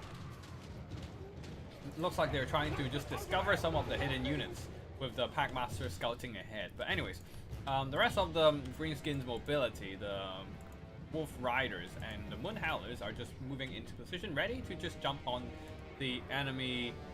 Oh no! The Night Shroud has worn off. That was a bit of a mistake there. Just leaving them around for a little too long. Oh, nice! Fermented Fungi, dragging that Packmaster into a fight that they probably don't want to be in. Surrounded by Night Goblin and Squig Hoppers, it is out of position while the Fanatics are moving in. Probably want to just start dropping in those spinning loons soon before those Poisoning Globes. Yep, the spinning loons are been dropped to try and devastate some of the enemy infantry. But yeah, some of them might just not be able to use those spinning loons. Nope, some of them are, like most, they have all casted their spinning loons to do some really good damage against the Poisoning Globes as well. Yeah, the spinning loons are just rolling through the enemy front line from all angles, and the Skaven front line is in a complete disarray. Got hit by spinning loons, got hit by a multi-angle charge from the Moon Howlers, Gobbles, Wolf Riders, Mangler Squigs. Colossal Squigs is oh, there's one Night Goblin Squig Hopper being forgotten back there. But yeah, yeah. And also the Loogie Boogie Spore Explode is also jumping in. And the first layer of the Skaven box is completely dismantled, exposing the rather soft underbelly of all these weapons teams with nothing really to guard them. And you can see the Mangler Squigs and 8-Bit Loonies are now breaking down those Poisoning Globes one after the other. And without the Poisoning Globes, it's really hard for the Skavens to shut down all the infantry and cavalry on the other side. A second cast of the spinning loons, I assume, from the 8-Bit Loons. Nope, maybe it's the first cast actually. Shutting down this pocket of Skaven troops, and now there's only Red Ogres in the fight, and they themselves can't really overcome that many troops at once. And Durkit Squigs, the regiment of renowned Squig Hoppers, jumps in, and yeah, I think that is going to be a very strong finish from the Greenskins there. Really quick rush, really well executed multi-angle box breaking rush too. Really nicely done from the greenskins from Senfishy here. Like I thought the Nitro wearing off early is gonna be a problem. Well, turns out it's not. At least the Natty Bubbles weren't able to just keep picking off the squigs from afar early game. But anyways, looks like yeah, the 8-bit loonies are gonna fight to their death, and the squigs have established dominance on the battlefield, shutting down all those poison globes. Like that multi-angle Fanatics attack and the simultaneous unleashing of all those Fanatics was really well done. Just hitting the Skaven box from all sides, dismantling their defenses, opening up gaps for those for the squigs, for the Loogie Spoogie Spore Sploders, and the rest of the Goblin units to just rush in and compromise those missiles. I mean, of course, it's only Clan Wretch and Skaven Slaves guarding the box, so it's not exactly hard to get them routing, but still, really nice execution of really nice example of multi-prong assault from the greenskins here. And now it's pretty much just a kid and some red ogres left on the field, which they, wow, the Access Burpa is just gonna chop down on a kick claw. Burping some last bit of access onto a kid and finishing the game.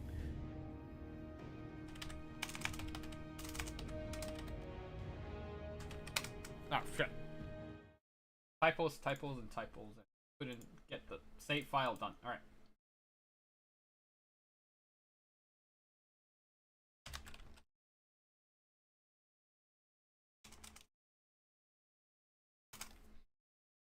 And GG to Sunfishy for the win, and he'll be moving up on to the finals. And yeah, we shall see if we have a semi-finals done. Like, we have 2 semi-finals. We need to see if the next one is done, and if that's done, we'll be ready for a finals as well.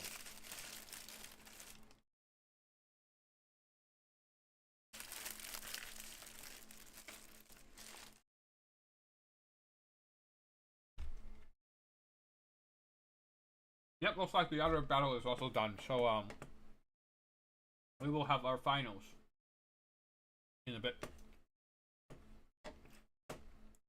Well, actually, while the memory's fresh, let's jump into this quick green screen one. Apparently this is going to be quick, so I assume it's something similar happened.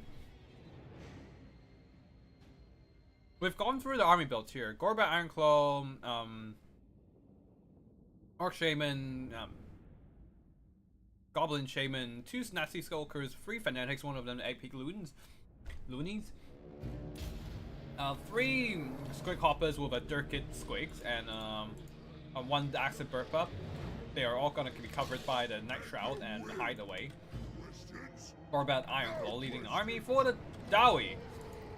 Once again, a very narrow army with expensive units, but and not a lot to defend the back line here. 2 Rangers, 2 Warhammer Torpedoes, Dwarf Warriors guarding backline, Grim Delvers, a front line of Dwarf Warriors, and a couple Hammers. I think they might have missed.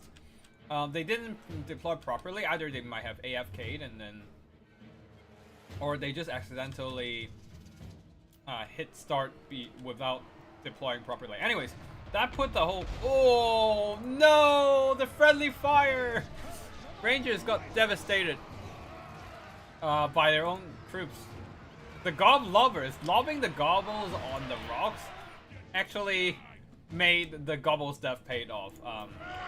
You can see the projectile, they have like Gobbles on their projectile, so I can't really see it right now.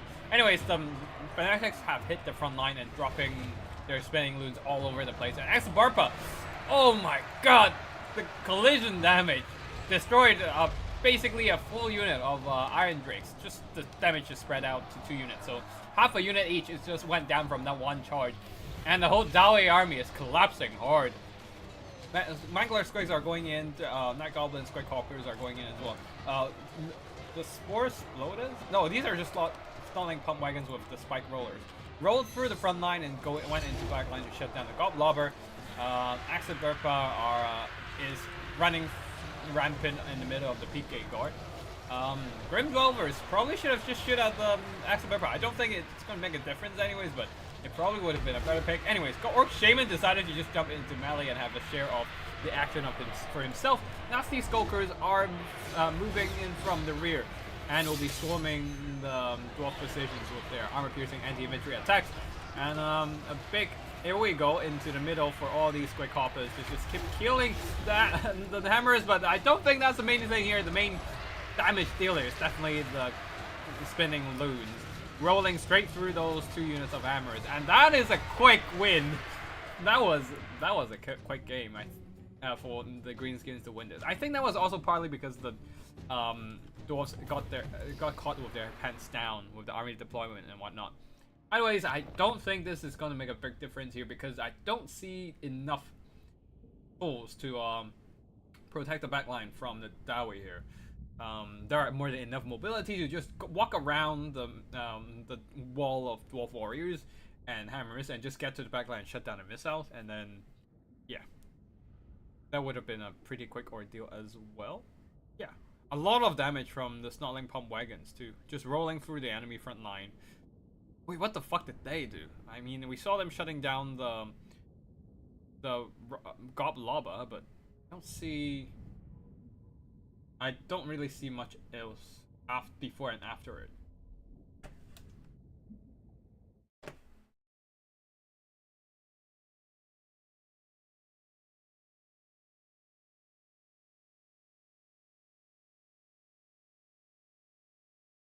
Okay, we might have a semifinals up already, so we're gonna quickly go in and start checking that out. Let's see, what is the password? Yep, semifinals up, and we're gonna wait.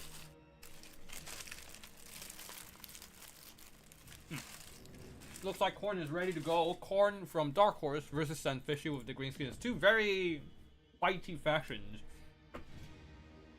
We'll see how they play this one out. It is going to be a best of 1 only though, so this is going to be the final live game of today's stream.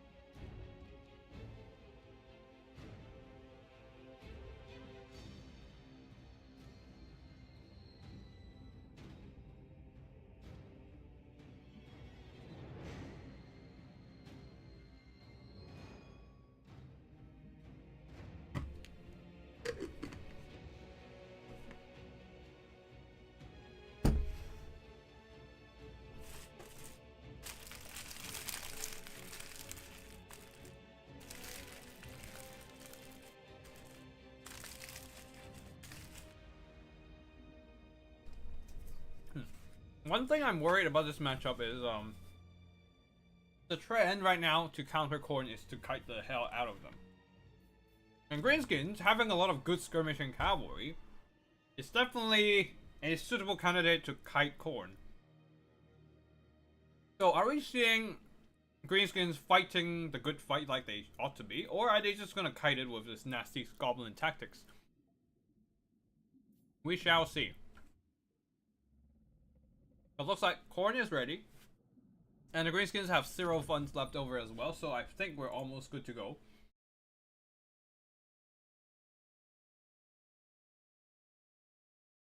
Yeah, just have to wait a bit here, I suppose.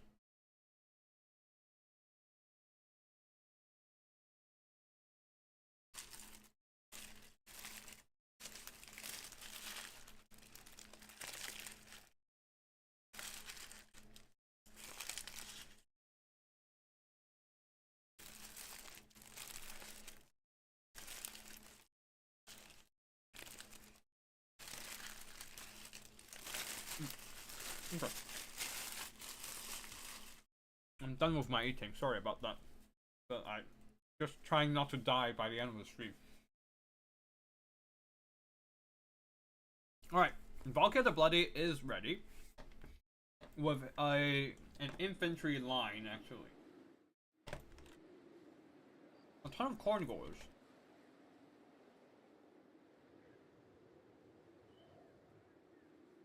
Okay, I can't see shit.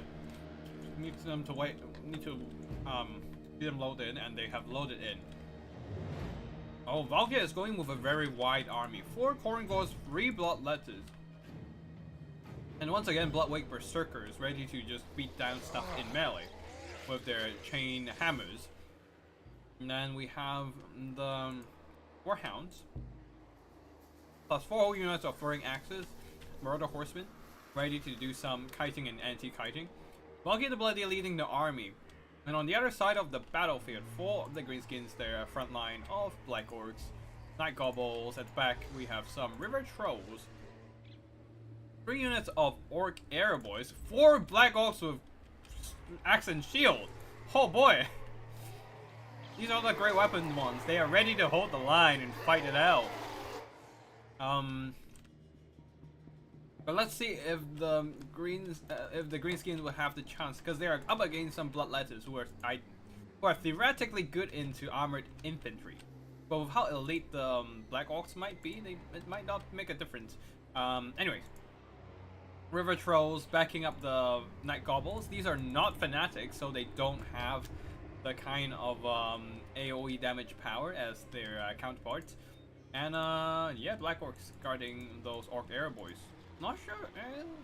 Ooh, there's also the big gun here. The big gun would be really good into Khorne, just because Khorne will have to fight it in melee. Wait, there's no Orc Warboy big guns. I'm a bit worried, but actually not really. There's no Minos on the field, so they don't have to worry about bringing Orc Warboy big guns in this particular battle. River Trolls with their melee attack debuff might be useful in the melee situation where they need to support. They need to lower the enemy melee attack and make their front line last longer and stuff.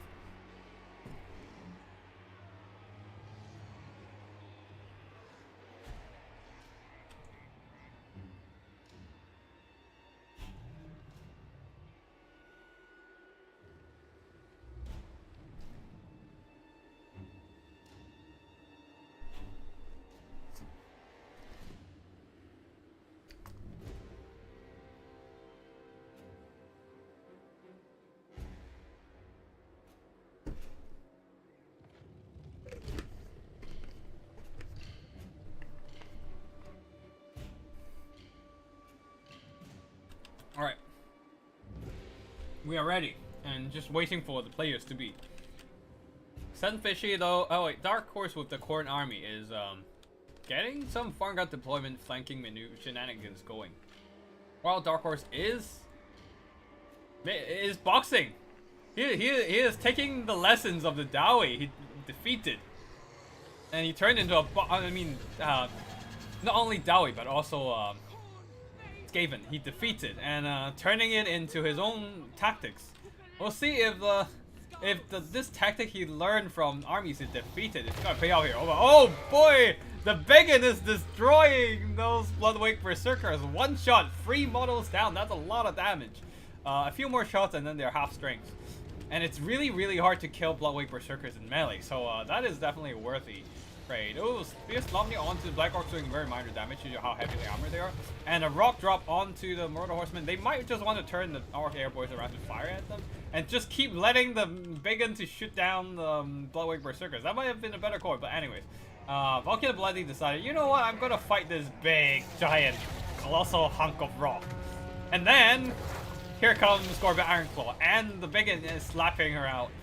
You can't even fight the Marauders in trailer, man. Don't send her to do something obviously out of her depth. But anyways, while she was buying time, while she was stalling the Biggin and Gorbad, the Bloodwake Berserkers is in the front line, and she have no problem mulching those Black Orcs in the fight here. River Trolls and the Night Goblins are also engaging Khorne Goers and are taking this losing fight. A lot of the River Trolls are getting chopped down by the halberds and being shot by the throwing axes with fire damage. So they're not enjoying the time at all because of all the fire damage and with their fire weakness and whatnot. And some Chaos Warhounds are able to jump onto the Orc Airboys. Not that they care though. They are indeed an Orc and are quite fighty, and they can actually beat down some Chaos Warhounds in melee. Even Valkia is having a trouble to exterminate these Orc Arrow boys when everything is buffed by WoW. Black Orcs are holding back both the Bloodletters and the oh, there are some Chaos Warriors halberds. The Khorne halberds, no problem. Though the Black Orc only barely made a dent on the Bloodwave Berserker's AP bar. Remember, half of the damage is actually done by the big and rock drop. So yeah, the Black Orcs are very. They even turn on their immovable board. That still didn't make a difference in front of the Bloodwave Berserkers, due to how high their melee attack is. 79 damage, and yeah, they got obliterated. So the big one jumped in. They probably should have just stayed back and just keep dropping rocks. But yeah, overall the Black Orcs are just holding line and grinding down everything in front of them. While the Night Goblins and Rivet Trolls are able to push back with the help of Orc Air Boys, shutting down the enemy skirmishers. But yeah, most of the action is just happening in the front line mostly. Now this is just a stagnant front line with 3 whole Black Orcs just holding back a tide of Khorne units. But yeah, over here, River Trolls are fighting Valkia, and Valkia is actually taking a bunch of damage. Yeah, Valkia just is so fragile, man. She is kind of sucks for what she does. Anyways, well, Gorbat and the Big Un are fighting back-to-back, shoulder-to-shoulder against the Bloodwave Berserkers, actually chopping down quite a bit of their HP. That is quite impressive for these two. And the Big Un actually up against some pretty tough resistance in this case. While the front line of Khorne Warriors of Halberd, these are not Khorne Gors at all, just Halberd Warriors, are just suffering pretty hard, just getting grind down by the sheer amount of Black Orcs with sword and axe and shield. A Spear Slumny though, very well placed, hitting up 3 units of Black Orcs at once, doing some pretty noticeable damage. But yeah, that's still not helping the Halberd Warriors and Bloodletters to break through. While the Marauder Horsemen of Khorne suffering pretty badly from the Greenskin Firepower, the Greenskin Daka, decided to come back and go for a second round, jump into melee instead, and chopping down their enemies with their dual wielding axes with anti-infantry bonus and whatnot. But at the same time, some regrouped Orc Air Boys are firing into their back and whatnot, so they're taking some damage.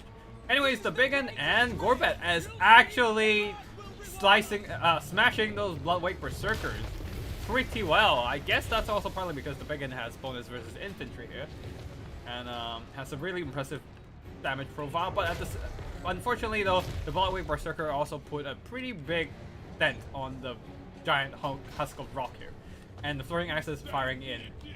On the far side though, Marauder Horsemen throwing axes have been pushed back by the Night Goblins. But Sword of Khorne coming in from 2 units of Black Orcs. That's a 2-for-1 hit, and the armor of the Black Orcs saved them.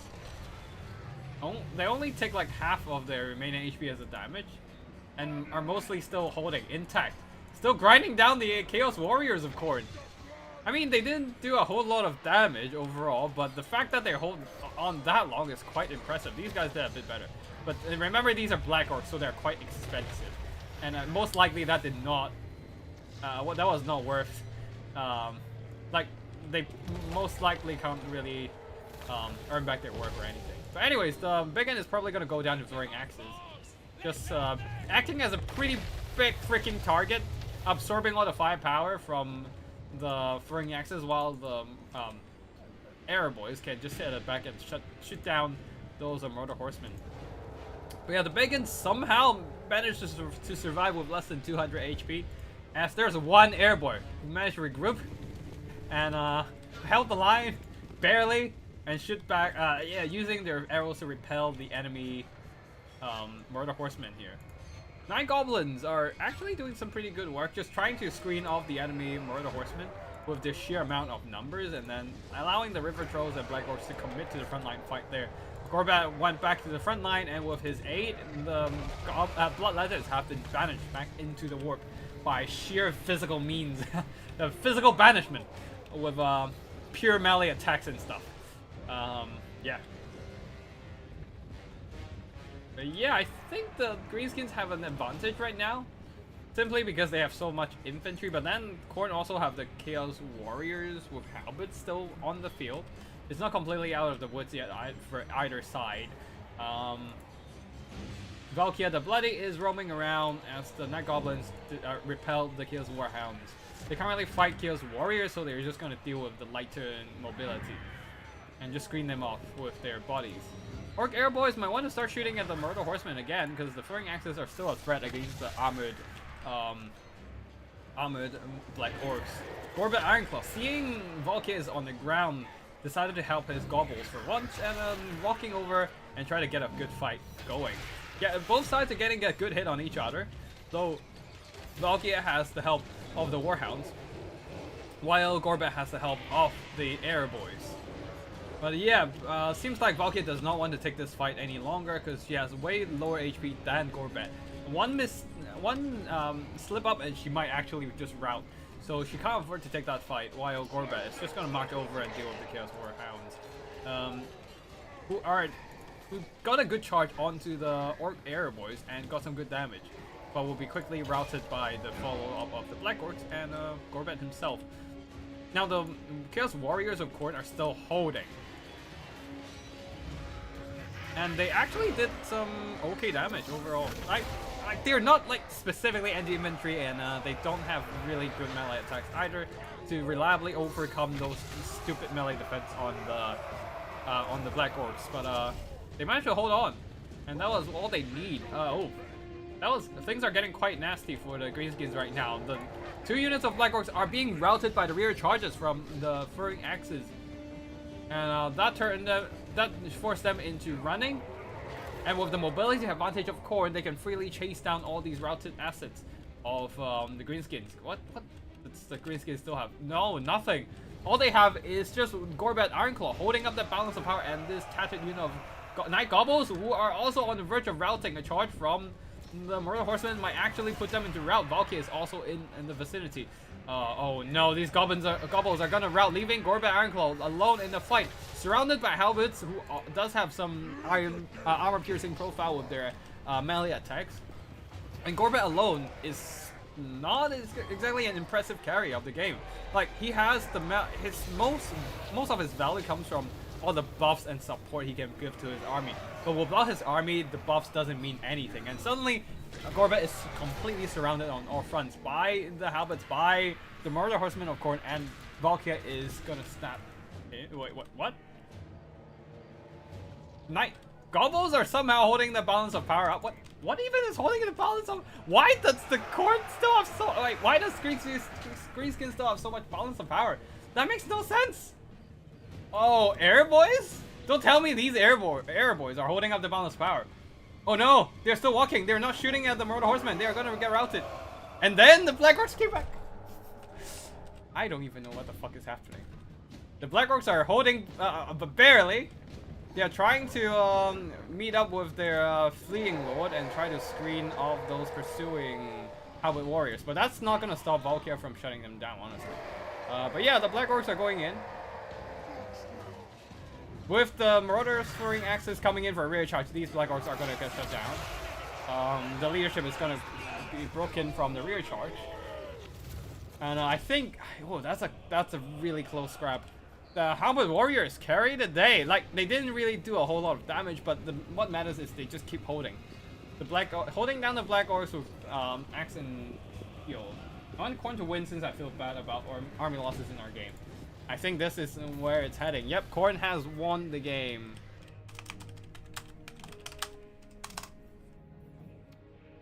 And yeah, GG. Right, I need the army losses. Why did half my army randomly routed at the end? Oh, they got rear charged. Those Murder Horsemen just charged them in the rear, and that applied a bunch of wait. Were you playing Khorne or Greenskins? I'm not entirely sure. I think you were Sen Fishy, right? Before that? Might want to jump back into the replay. Let me just jump back into the replay for a bit and check it out again.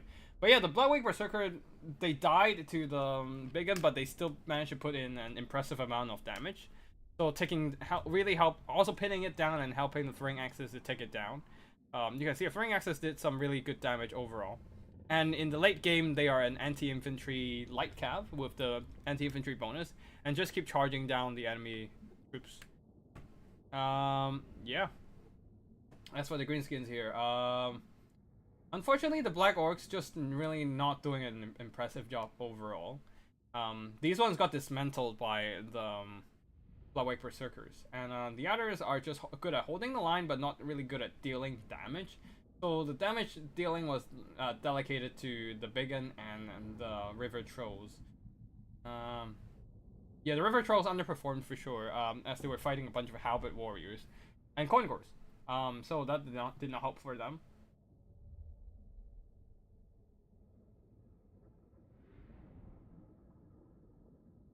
Archers and such. Yeah, let's just quickly jump back into the replay and just see what happened there.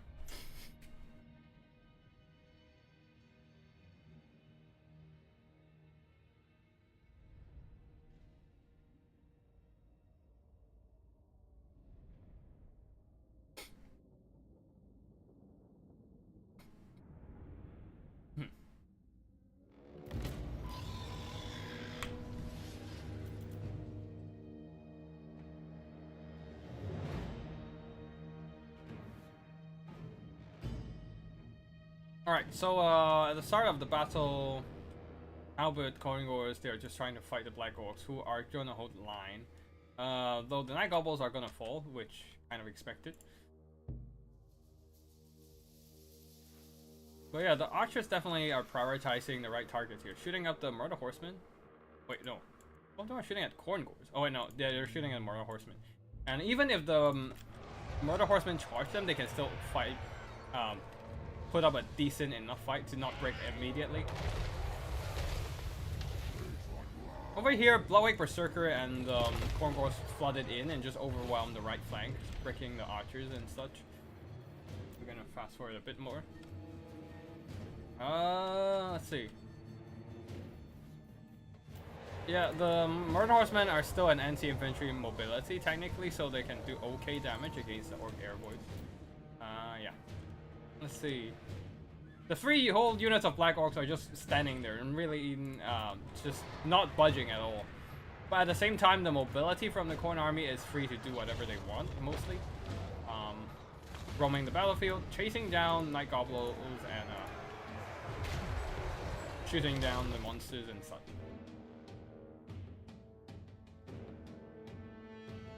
Oh, Valkia! Yeah, Valkia got a bit stuck on the Orc Airboys stuff. And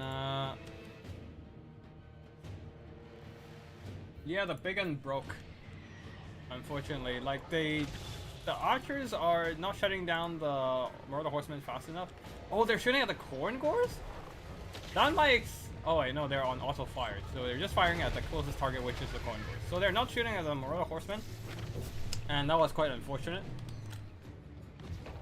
But yeah, I would say at this point, I think Greenskins still have relatively decent control. All the Black Orcs still on the field. River Trolls regenerating. Oh no, the River Trolls are getting thrown into combat. They probably should have been left at the back there and regenerate a bit more before getting thrown into halberds.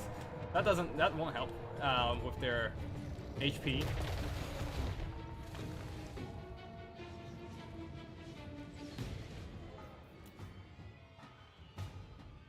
And there's still a lot of Black Orcs holding.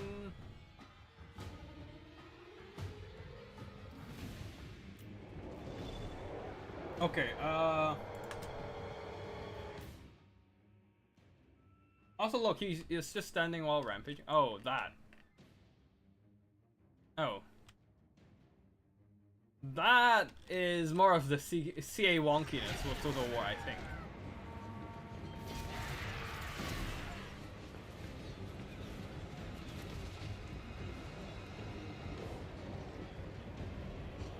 But yeah, this side of the army broke because the Bloodwake Berserker immediately obliterated those Black Orcs, and then got to the archers with other Khorne units as well. I think that's what happened.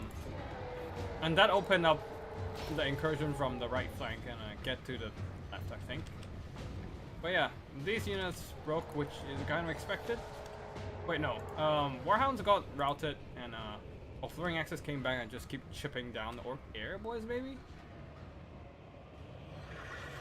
Archers moving around and stuff shooting. Yep, that is just wonkiness of Total Warhammer for you, unfortunately. Alright, finally they have to regroup to actually shoot, but sometimes they have this weird line of sight issue and just refuses to actually shoot. It's really weird sometimes, unfortunately. Oh, and oh no! Oh, okay, let's look at what happened with the leadership. Damage sustained, friends routing is a chain route. It's a chain route. So these Black Orcs were fighting, but because of how damaged they were, and then the Marauder Horsemen rear charged them. These guys started routing, and because they're close enough to the Orc Airboys, if you look at the leadership, friends routing added 6 leadership debuff to them, and that was just enough to put them into routing territory. The vigor and exposed flank also doesn't help, but mostly it's the friends routing debuff that puts them into routing. It's a chain route, so these guys started routing because these friends are routing, and these guys started routing as well. And then because these guys start routing, these guys, the River Troll, starts routing as well. So the entire army just kind of chain routed from that one rear charge in the end. This is the rear charge that kind of broke everything on your side, which is quite unfortunate. Like they charge in from one flank, one Black Orc broke, and then the second broke as well because they both are really close to routing, and everything just went downhill from Greenskin leadership. Yep, Greenskin leadership for sure. Yep, that is indeed a Greenskin leadership issue. It might have been a bit different if it's High Elves.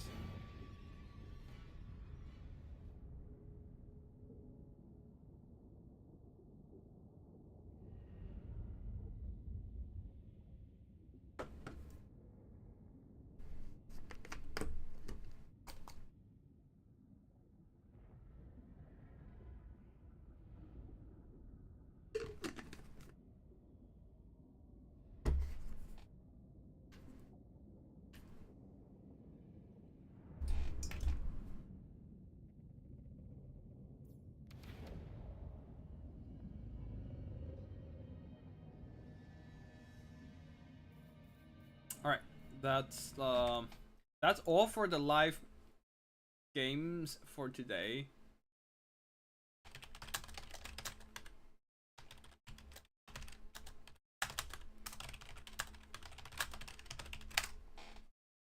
Yeah, but that was a really close finals. I thought the Greenskin had it, but one chain route changed everything. A really well placed rear charge that was. But yeah, I think that's all the replays we're getting, I think. Alright, I think that's everything I got. And what else do we have here?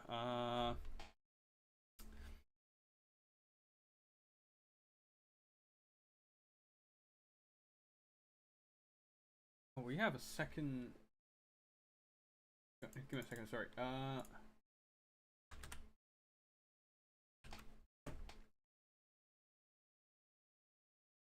Alright, I think I've got all the replays done.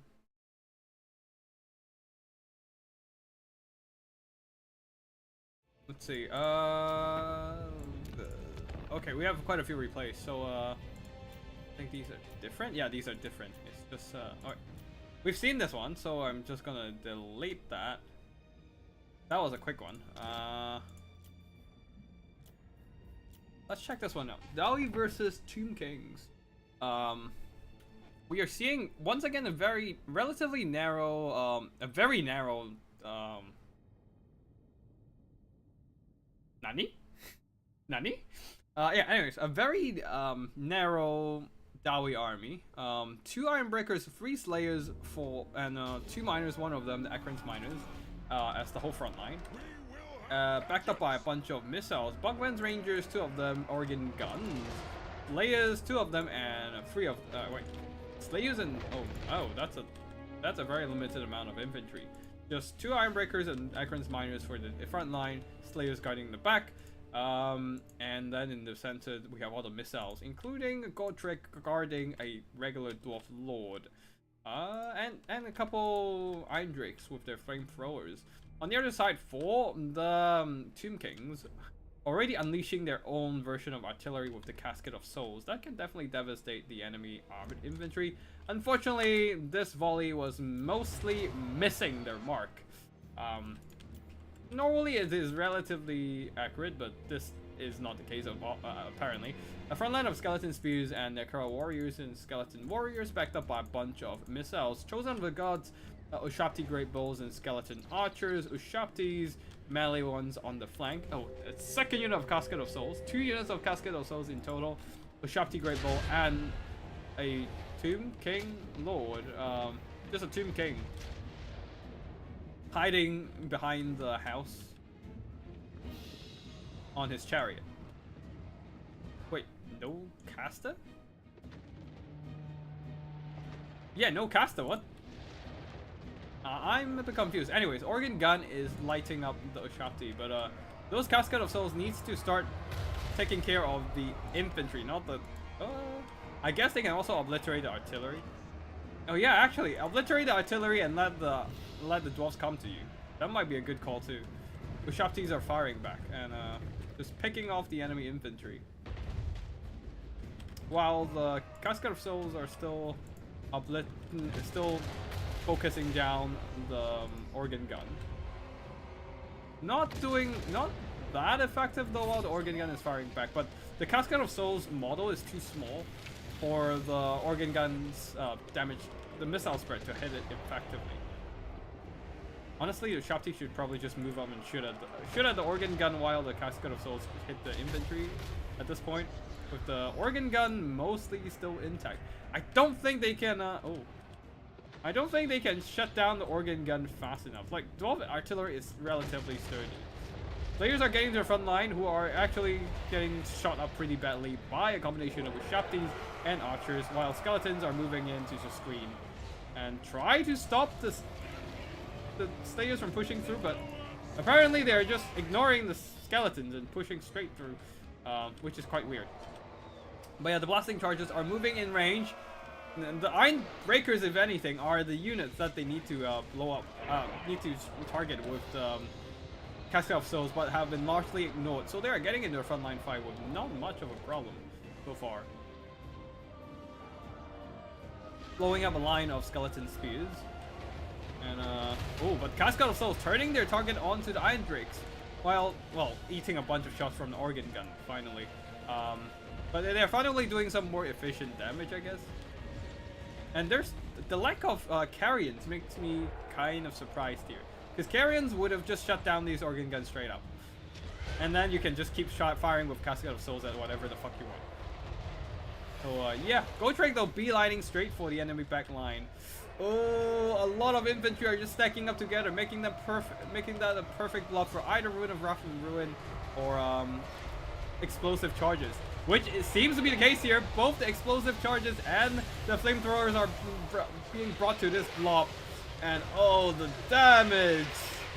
That's basically a whole unit of skeleton HP gone. So, skeleton warriors down to half health, Yakara warriors down to half health, and skeleton archers also getting blown up. Burned down? Blown up? Blown up by a bunch of Iron Breakers. And this might be a Dowie. I think this might be a Dowie win. Because both sides made mistakes, but seems like the Tomb Kings might have made some more serious ones, I think. Like having all these skeletons just blobbing up and getting burned down, and yeah. And the army, yeah, and just trying to target the Organ Guns instead of trying to kill off the Iron Breakers with your Casket of Souls. Because like if they targeted the Iron Breakers, they will be much weaker by the time they get to the front line and unleash less volleys of these explosives, which quickly cleared out all those Tomb King's infantry. And Slayers are just gonna clean up the constructs here. And Gotrek have no issue shutting down the Ushapti Great Bowls, and we're just gonna fast forward here. As the Dowie held on and the Tomb Kings crumbled to dust. This Tomb King build is honestly ass, but I'm here for it. Let's go.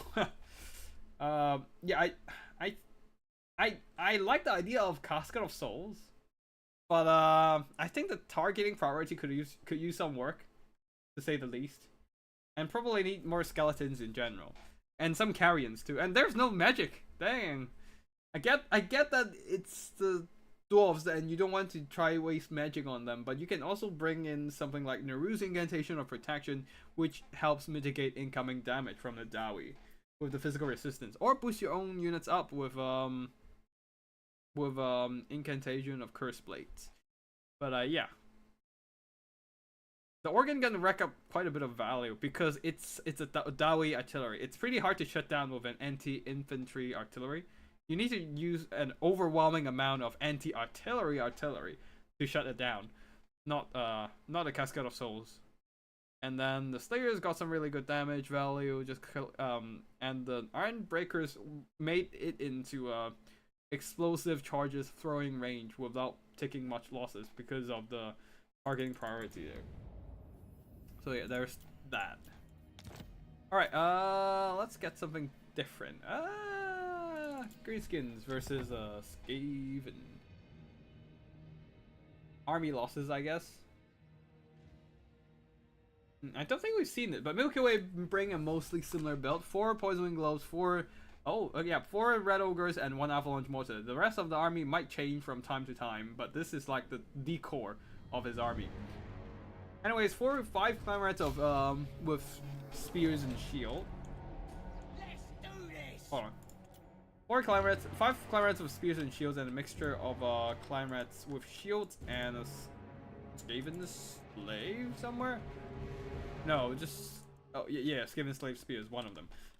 Leading the army is Queek Hattaker, supported by a Warlock Engineer with Flensing Ruin. Flensing Ruin really good against the Greenskins due to most of their lord and characters not having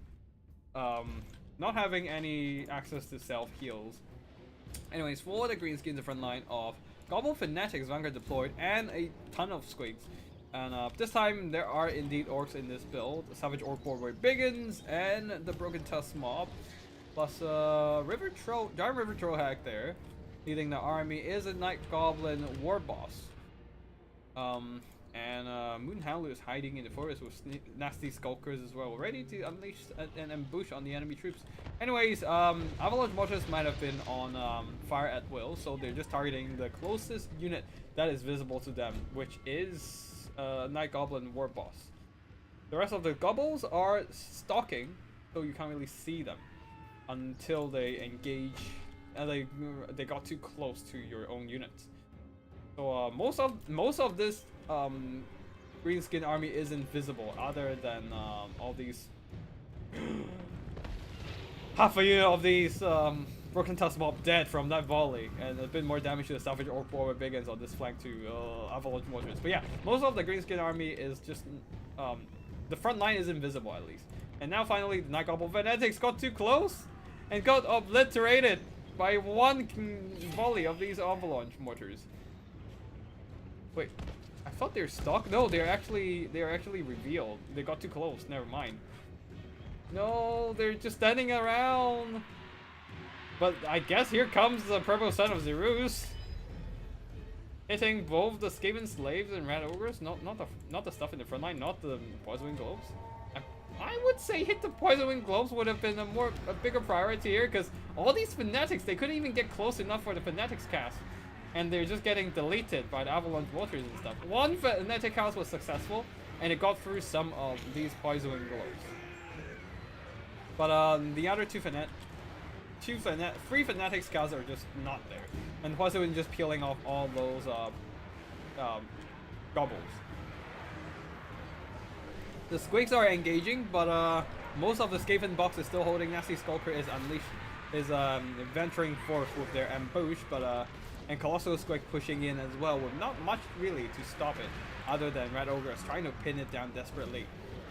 But yeah, Squigs are jumping in, Giant River Trollhag jumping in, though the Greenskins are on a bit of back foot. Their whole front line is gone, so it's all down to the mobility and that one nasty Skulker, who is actually routed.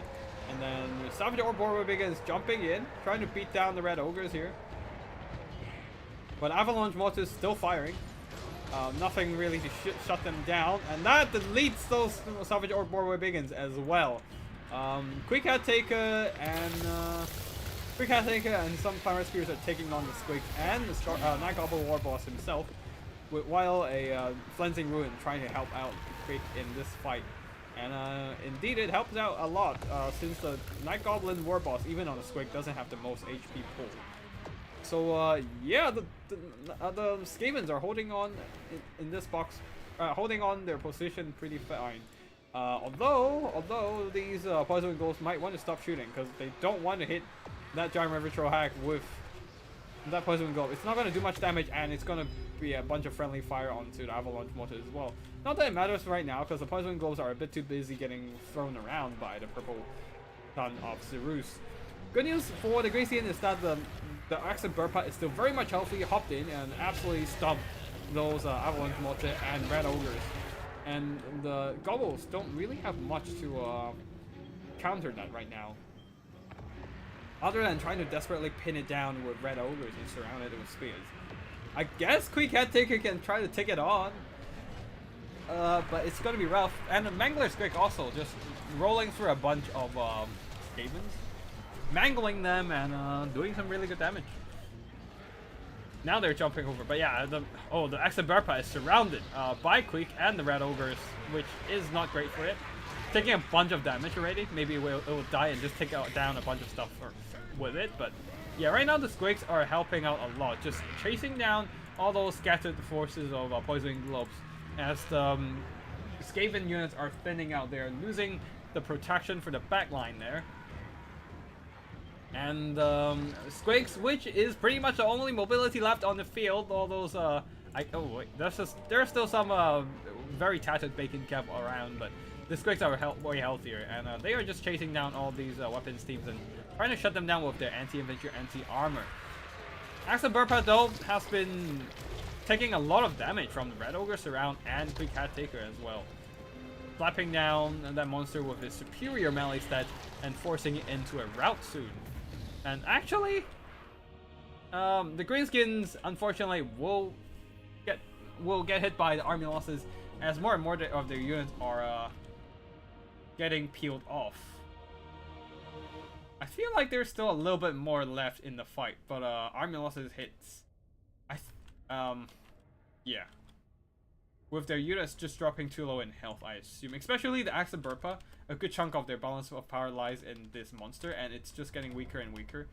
Once it routs, it's not going to come back with everything just chasing after it, making sure it doesn't come back. Yeah. Yeah, I think this is a little bit of a premature army losses, but I can see why the Skaven win this. Because the Greenskins, their Bacon Cav are extremely weak. Their characters are also quite weak as well. The Rivet Trohag is regenerating, but not fast enough to overcome that difference in the balance of power. And the fact that they lost all their infantry early game really, really hurts. Those Fanatics cast could have done a lot more damage, but there's nothing to really disrupt those Poison Globes, and nor the Avalanche Mortars, and they were able to just do some devastating damage upon those Greenskin units.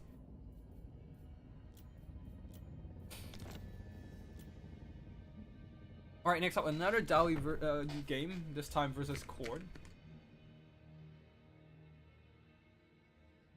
Oh, I think this one's gonna be quick. Not gonna lie. It's again, too narrow of a front line, too few units, and the Bloodway Berserker is gonna just crump them in the front line there. Unless all 3 units of Thunders are just lighting it up, then it might be different. But anyways, Dowie here for a line of miners, backed up by 1 Grumbling Guard, supported by some cannons, 3 Thunders, and 1 Grim Dwellers, the Regiment of Renowned Grudge Rakers. Slayers around 3 Slayers, and the leading army is Grombrindle, the White Wolf, and supported by Garriger Iron Fist. On the other side of the battlefield for the Khorne army, front line of Forsaken of Khorne to punch down Dowie units, and also they trade well into Slayers too. Marauders of Khorne, 4 units of Blood Lances ready to cut down the armored infantry, and a lot of mobility here. 4 units of Murder Horsemen and 2 more Chaos Warhounds.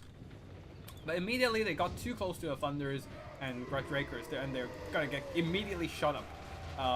One thing about the Grim Delvers is that they do have stock, so the Khorne army was not aware of their presence until it was a bit too late, getting into melee engagement range. One mistake, a big mistake for anyone fighting dwarves here. You don't want to send in any light mobility, expecting them to finish off the enemy armored thunders and quarrelers. They are decent. They have enough protection in melee and have decent enough melee stats that they will actually hold for quite a while with your against your rather flimsy light cavalry. Just like here, especially these Murder Horsemen got a bunch of mortals stuck on the Slayers. They actually are taking a lot of damage from being cut down by the Slayers there. So all these Murder Horsemen are quickly being pushed back with not much being done here. Thunder is still having half health left, and they already lost a whole unit of 2 whole units of throwing axes Marauder with throwing axes and a kills Warhound. Not sure what damage these Slayers here. Was it friendly fire? Maybe, I'm not sure. But Slayers did took some damage, and now they're running into some Bloodletters, which will be a bit better for the Bloodletters than the Slayers. Since they do have anti-infantry bonus, while Slayers have anti-large. And Murder Horsemen might want to put them on the guard mode, just because they might get caught up by the Doom Seekers there. Wait, some of them are Doom Seekers, okay. But yeah, Slayers are overrun by Bloodletters and will be cut down.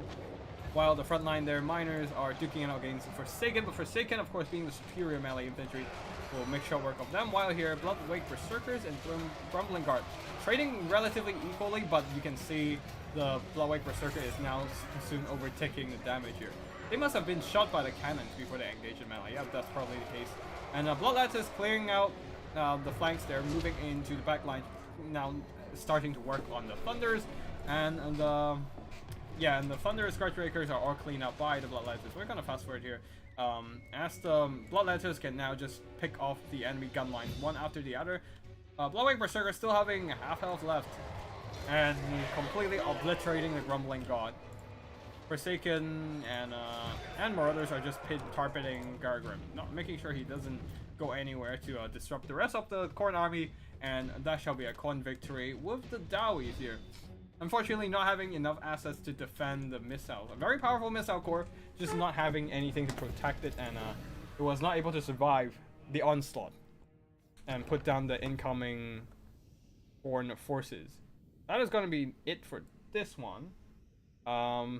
With Khorne getting a pretty overwhelming victory, honestly. Yeah. Grim Delvers pummeling those Grumbling Guard with no questions asked. Alright, cool. That was a quick one. Next up. Alright. 2 replays left, actually. Let's check out the Tomb Kings versus Beastmen one. And then we have Dowie versus Khorne rematch. Hopefully that would be a closer battle. Hello, Peaser 24 versus Eido here. Beastmen with 4 Zangors. I feel like a lot of these armies today we're seeing are just very, very narrow. And I personally don't like this idea too much. Alright, anyways, army builds here. Beastmen Vanguard deployed all the way onto the other side of the battlefield. 4 Zangors and Senegals with great weapons and throwing axes on the flank. Yeah. Only 1 great weapon Senegals though. I guess they ran out of money. And Warhounds at the back, and actually at the far corner, not really at the back. It's still Vanguard deployed. A bunch of Minos with great weapons here. One of them, and also a Butchers of Kalkengard. I like the Butchers of Kalkengard, but I'm not sure about bringing the great weapon Minos with so many chevrons as well. They don't really stand a major purpose. And Cygor as well. Cygor is not. Oh wait, hold on. We're no longer fighting dwarfs. I was still in the mindset of seeing a dwarf game, but alright, never mind. Minos definitely a good call. I'm just not sure about investing all the money into a chevron. Great Bray Shaman of Death, Fate of Funa, and Spirit Leash. Might want to consider taking the Pearl Son of Zerus because it's really freaking good now. It deletes any infantry blobs and even cavalry blobs too. Yeah, on the other side for the hold on, leaving yeah, I think we're done with the Beastman army. For the Tomb Kings front line of Skelet, a bunch of infantry and skeletons, but not necessarily in the front line because they're just around. They're just guarding the missile skeleton archers at the back. No infantry in the front line.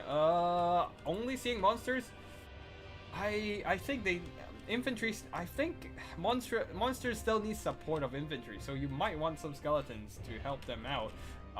Even if they're just fighting infantry and stuff. Anyways, Ushapti with melee weapons in the front line. There's skeleton archers at the back, skeleton spears further in the forest, and what else? And Arrow Titan, Spirit Leech, and Shim's Burning Gaze. A couple Sepulchral Stalkers, one of them, the Eyes of the Desert on the flank, and that's it for army builds. So I guess the idea is just to shower everything with arrows and just jump them with Ishaptis, I guess. At least the Dangors are taking heavy losses as they try to approach, but there's nothing to guard them from those Dangors. They're moving into melee range and to drag those Tomb King's forces into melee instead of just allowing them to shoot.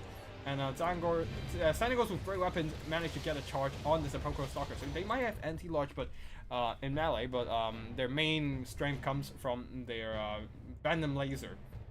And without being able to use that and taking losses from the Sandigos with great weapons, who are more specialized in melee and just overwhelm them with sheer numbers and charge bonus, yeah, those Sepulchral Stalkers are in big trouble indeed. Yeah, though the Ushaptis are just beating up the Dangors just fine. But yeah, you can see here the Chosen of the Gods are getting caught up by the Dangors as the Skeleton Spears are not in the position to screen off the enemy. So a bunch of them just got caught in melee and I guess they're in guard mode because some of them are still shooting. But yeah, they're just taking a bunch of unnecessary damage, honestly. While Arkan the Black is dropping Spirit Leech on the Great Grey Shaman, trying to pin him down and shut it down. Arrow Titan might want to find a fight to start fighting in. He's standing around, not really doing much. Yeah, the archers are doing some good work, I guess, killing off some of the Dangors. And over here, Ushapti's duking it out against a ton of enemy mobility. Warhounds, Sandigos Swing Axes decided to pull away instead of getting killed in that fight. Which is of Kalgan Guard trying to shut down the Chosen of the Gods, doing some really good damage, but at the same time, Skeleton Spears finally piling in to pin them down. They also took some damage on their way in from the Chosen of the Gods. Anyways, Minos are going after Arkan the Black, also getting hit by the Spirit Leech here. But archers are turning around and trying to focus down on the Minos. The Minos want the Beastmen definitely want to prioritize shutting down the archers here, because Minos have very low armor. At only 35, it takes a lot of damage from these puny archers. And yeah, the Warhounds was busy trying to fight enemy Shakti instead of going after archers, and they're paying the ultimate price for it. Okay, the Great Brave Shaman go charging into the archers. Definitely a good call with the chariot, and the Dangor is going after the archers this time, which is of Kelkin Guard has finished off the mostly finished off the Chosen of the Gods, but they're also surrounded by archers. By spears, which is not great for them. The Pokemon Stalkers, one of them is on the verge of death, the other also taking some damage.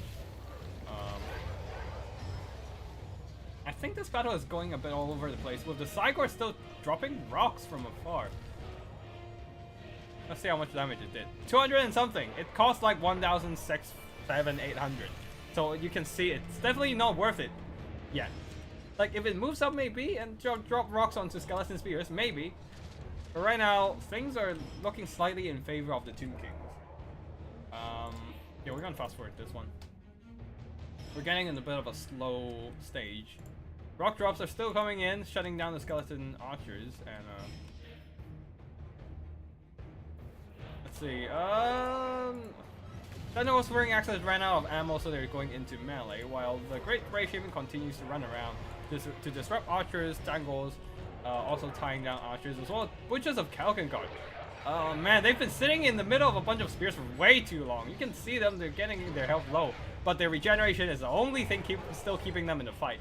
They didn't have to take all that damage. They could have walked out and go somewhere else. But at least they're getting some relief from the Dangors. And also the Skeleton Spears are going down. The only thing really holding up for the Tomb Kings are pretty much this Ushapti. We came back from fighting a bunch of Zangors, I think. And the Arrow Titan. Even Arcane the Black is going down because of Spirit Legion surrounded by Great Weapons Senegors.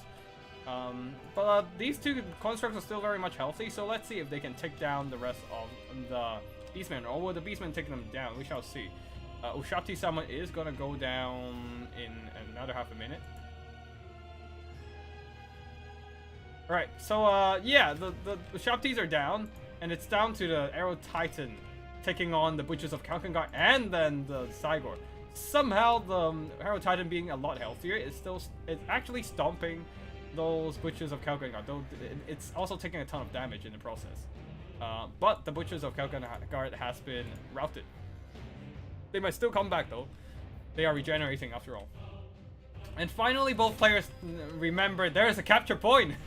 Alright, so the Cygor is gonna capture the point, while the Arrow Titan tries to get close and try to contest the capture point. But with the Butchers of Kalkangar double teaming the Arrow Titan with the help from the Cygor, then the Arrow Titan, who has already taken a bunch of damage, will go down as well. So yeah, I think both players here are pretty new, and I'm seeing a bunch of mistakes from both sides. So not really much to talk about tactically. Yeah.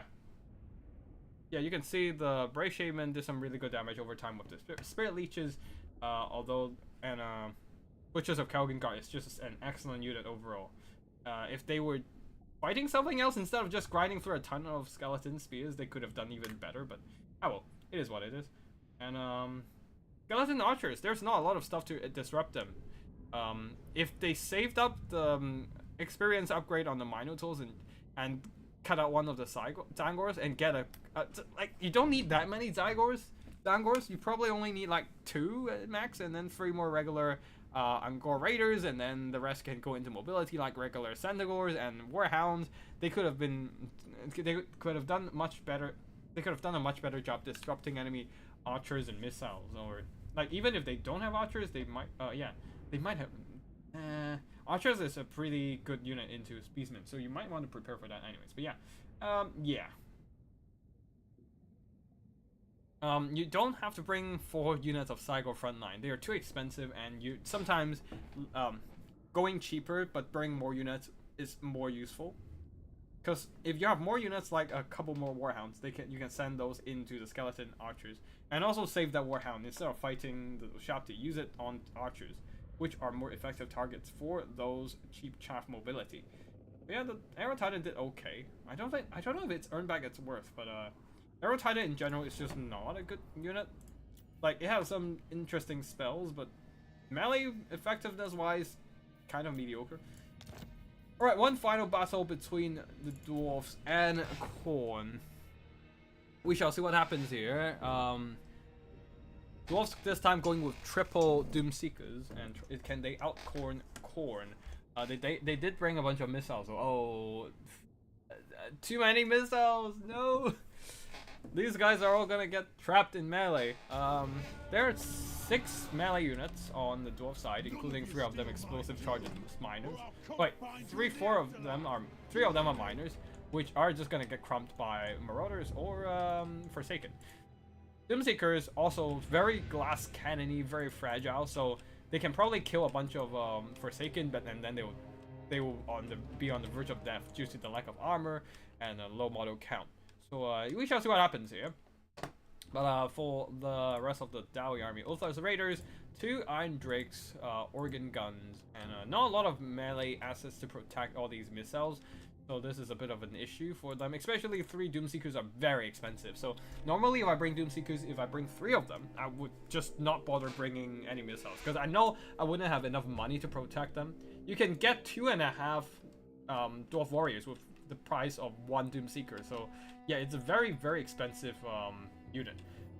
Leading the army is Demon Slayer, with Worthy Foe, Wart of Grimnir, and Death Blow, Hammer of Karakor. No Glorious Death, at least I don't see any. And Rune Smith with Rune of Wrath and Ruin to thin out the enemy forces. On the other side of the battlefield for the Khorne army here, front line of Marauders, and then flanked by a bunch of Forsaken, 5 of them in total, so going max. max infantry, going as wide as possible. And you can see how much the Khorne army front line is kind of how much longer the Khorne front line is than the Dawi front line. So, assuming these Khorne marauders are fighting the miners, the rest of these Forsaken are, maybe this Forsaken is also on fighting the miners. The rest of the Forsaken are free to just walk around the front line and go after the back line. There are only 3 Doomseekers who guard everything, and they can't guard every single angle of the box, right? So there will be gaps. If they commit to block the Forsaken, there will be gaps for those Marauder Horsemen and Warhounds to just jump in and disrupt all these missile units. So yeah, this is why you want to balance your troops between missiles and melee. Anyways, the rest of the Khorne army is a bunch of Marauder Horsemen, 4 of them in total, and 2 more Chaos Warhounds. Leading the army is Chaos Lord of Khorne, supported by some Bloodwake Berserkers, everyone on foot here. Yeah, Marauder Horsemen of Khorne getting a bit too close to the Rangers though. I mean, they can't really see the Rangers until they got a bit too close, and yeah. But yeah, either ways, the Rangers are repelling the Marauder Horses, but you can see Warhounds are already jumping in to shut down on those Iron Drake Hammer torpedoes. A little bit of Rune of Raveling Rune to blast down some of these Marauders, but I'm not sure if that counts as spell damage. But yeah, not a whole lot of damage to the Khorne Marauders. Warhounds already jumping onto the enemy backline, but the Doomseekers are in place to stop them. But there's nothing really to stop the Forsaken right now, as the Doomseekers are all kind of occupied elsewhere. And Forsaken are free to just jump in and start smashing up those Rangers at the back. Throwing Axes are sitting back and just trying to whittle down the enemies from afar, but these guys might just go into melee and shut down the Iron Drakes with torpedoes. And you can see those Forsaken absolutely destroyed those Rangers in melee already. Bloodwake Berserkers took a lot of damage on their way, and I assume being shot by, yeah, marked by Ulthar getting shot by a bunch of Ulthar's Raiders definitely didn't help.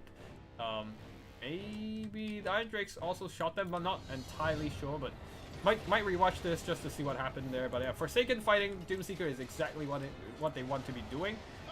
They have great weapon strength and good melee attack that can do some really effective damage to the Doomseekers. I mean, they will take losses, but you can see these guys are just obliterating the Doomseekers here with the sheer amount of numbers they have over their opponents.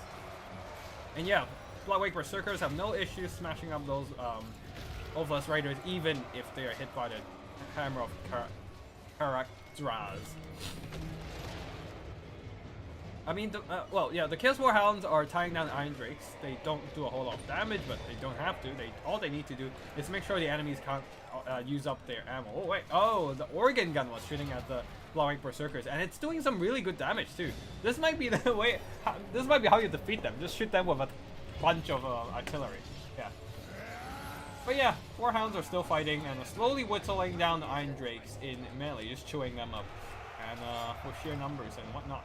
And I think that is going to be the victory of Khorne. As the Demon Slayer surrounded by the Khorne Lord and a bunch of Bloodwake Berserkers. And you can see how quick he's going down. Oh my god. It's a matter of seconds and he's just down to the last bit of his HP. Yeah, you don't want to mess with the Bloodwake Berserker. And yeah, that was going to be victory for Khorne as they're overwhelming the last bits of Dwarf Resistance. Hello David, how are you doing? And although you just joined at the tail end of the stream, this is the last replay we have from today. So after this, we are going to conclude today's stream, I think. But yeah, the Khorne army did really well. As the Dwarf army did not have enough assets to protect their backline there. They were just overwhelmed with the sheer amount of melee units available, and the Iron Drakes got ran over alongside the Rangers as well when the Forsaken walked around the rather narrow front line and getting to the back line. The organ gun did some pretty good damage against the Bloodwake Berserker though. Actually, it's the one that did the most work against that super elite infantry, but other than that, the rest of the army didn't really do too much there. Oh, one of the Doomseekers did well, but that's about it. The rest of the army just kind of overwhelmed by the sheer amount of Corn troops not having enough to stop so many melee units at once. And that is it. That concludes today's stream. I hope you all enjoyed today's new player tournament. Nerf Blood Wreck Berserkers. Yeah, I do agree with that. I do agree they need to nerf the Wrathmongers in general, I think. But it's hard to balance it, because it's a unit that if you have too much melee stats, it's gonna be kind of broken like now. But if it doesn't have any it doesn't have enough melee stats, it's gonna play like shit, because it's gonna its performance is gonna foreshot every corner. So I don't know how they can balance.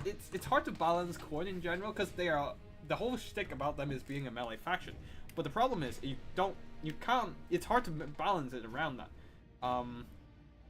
Like either you overbuff them and they ruin everyone's gameplay, or you over nerf them, and the entire faction suddenly plays like shit without much to make up for it. So yeah. Yeah, you should have less armor? Maybe. But yeah.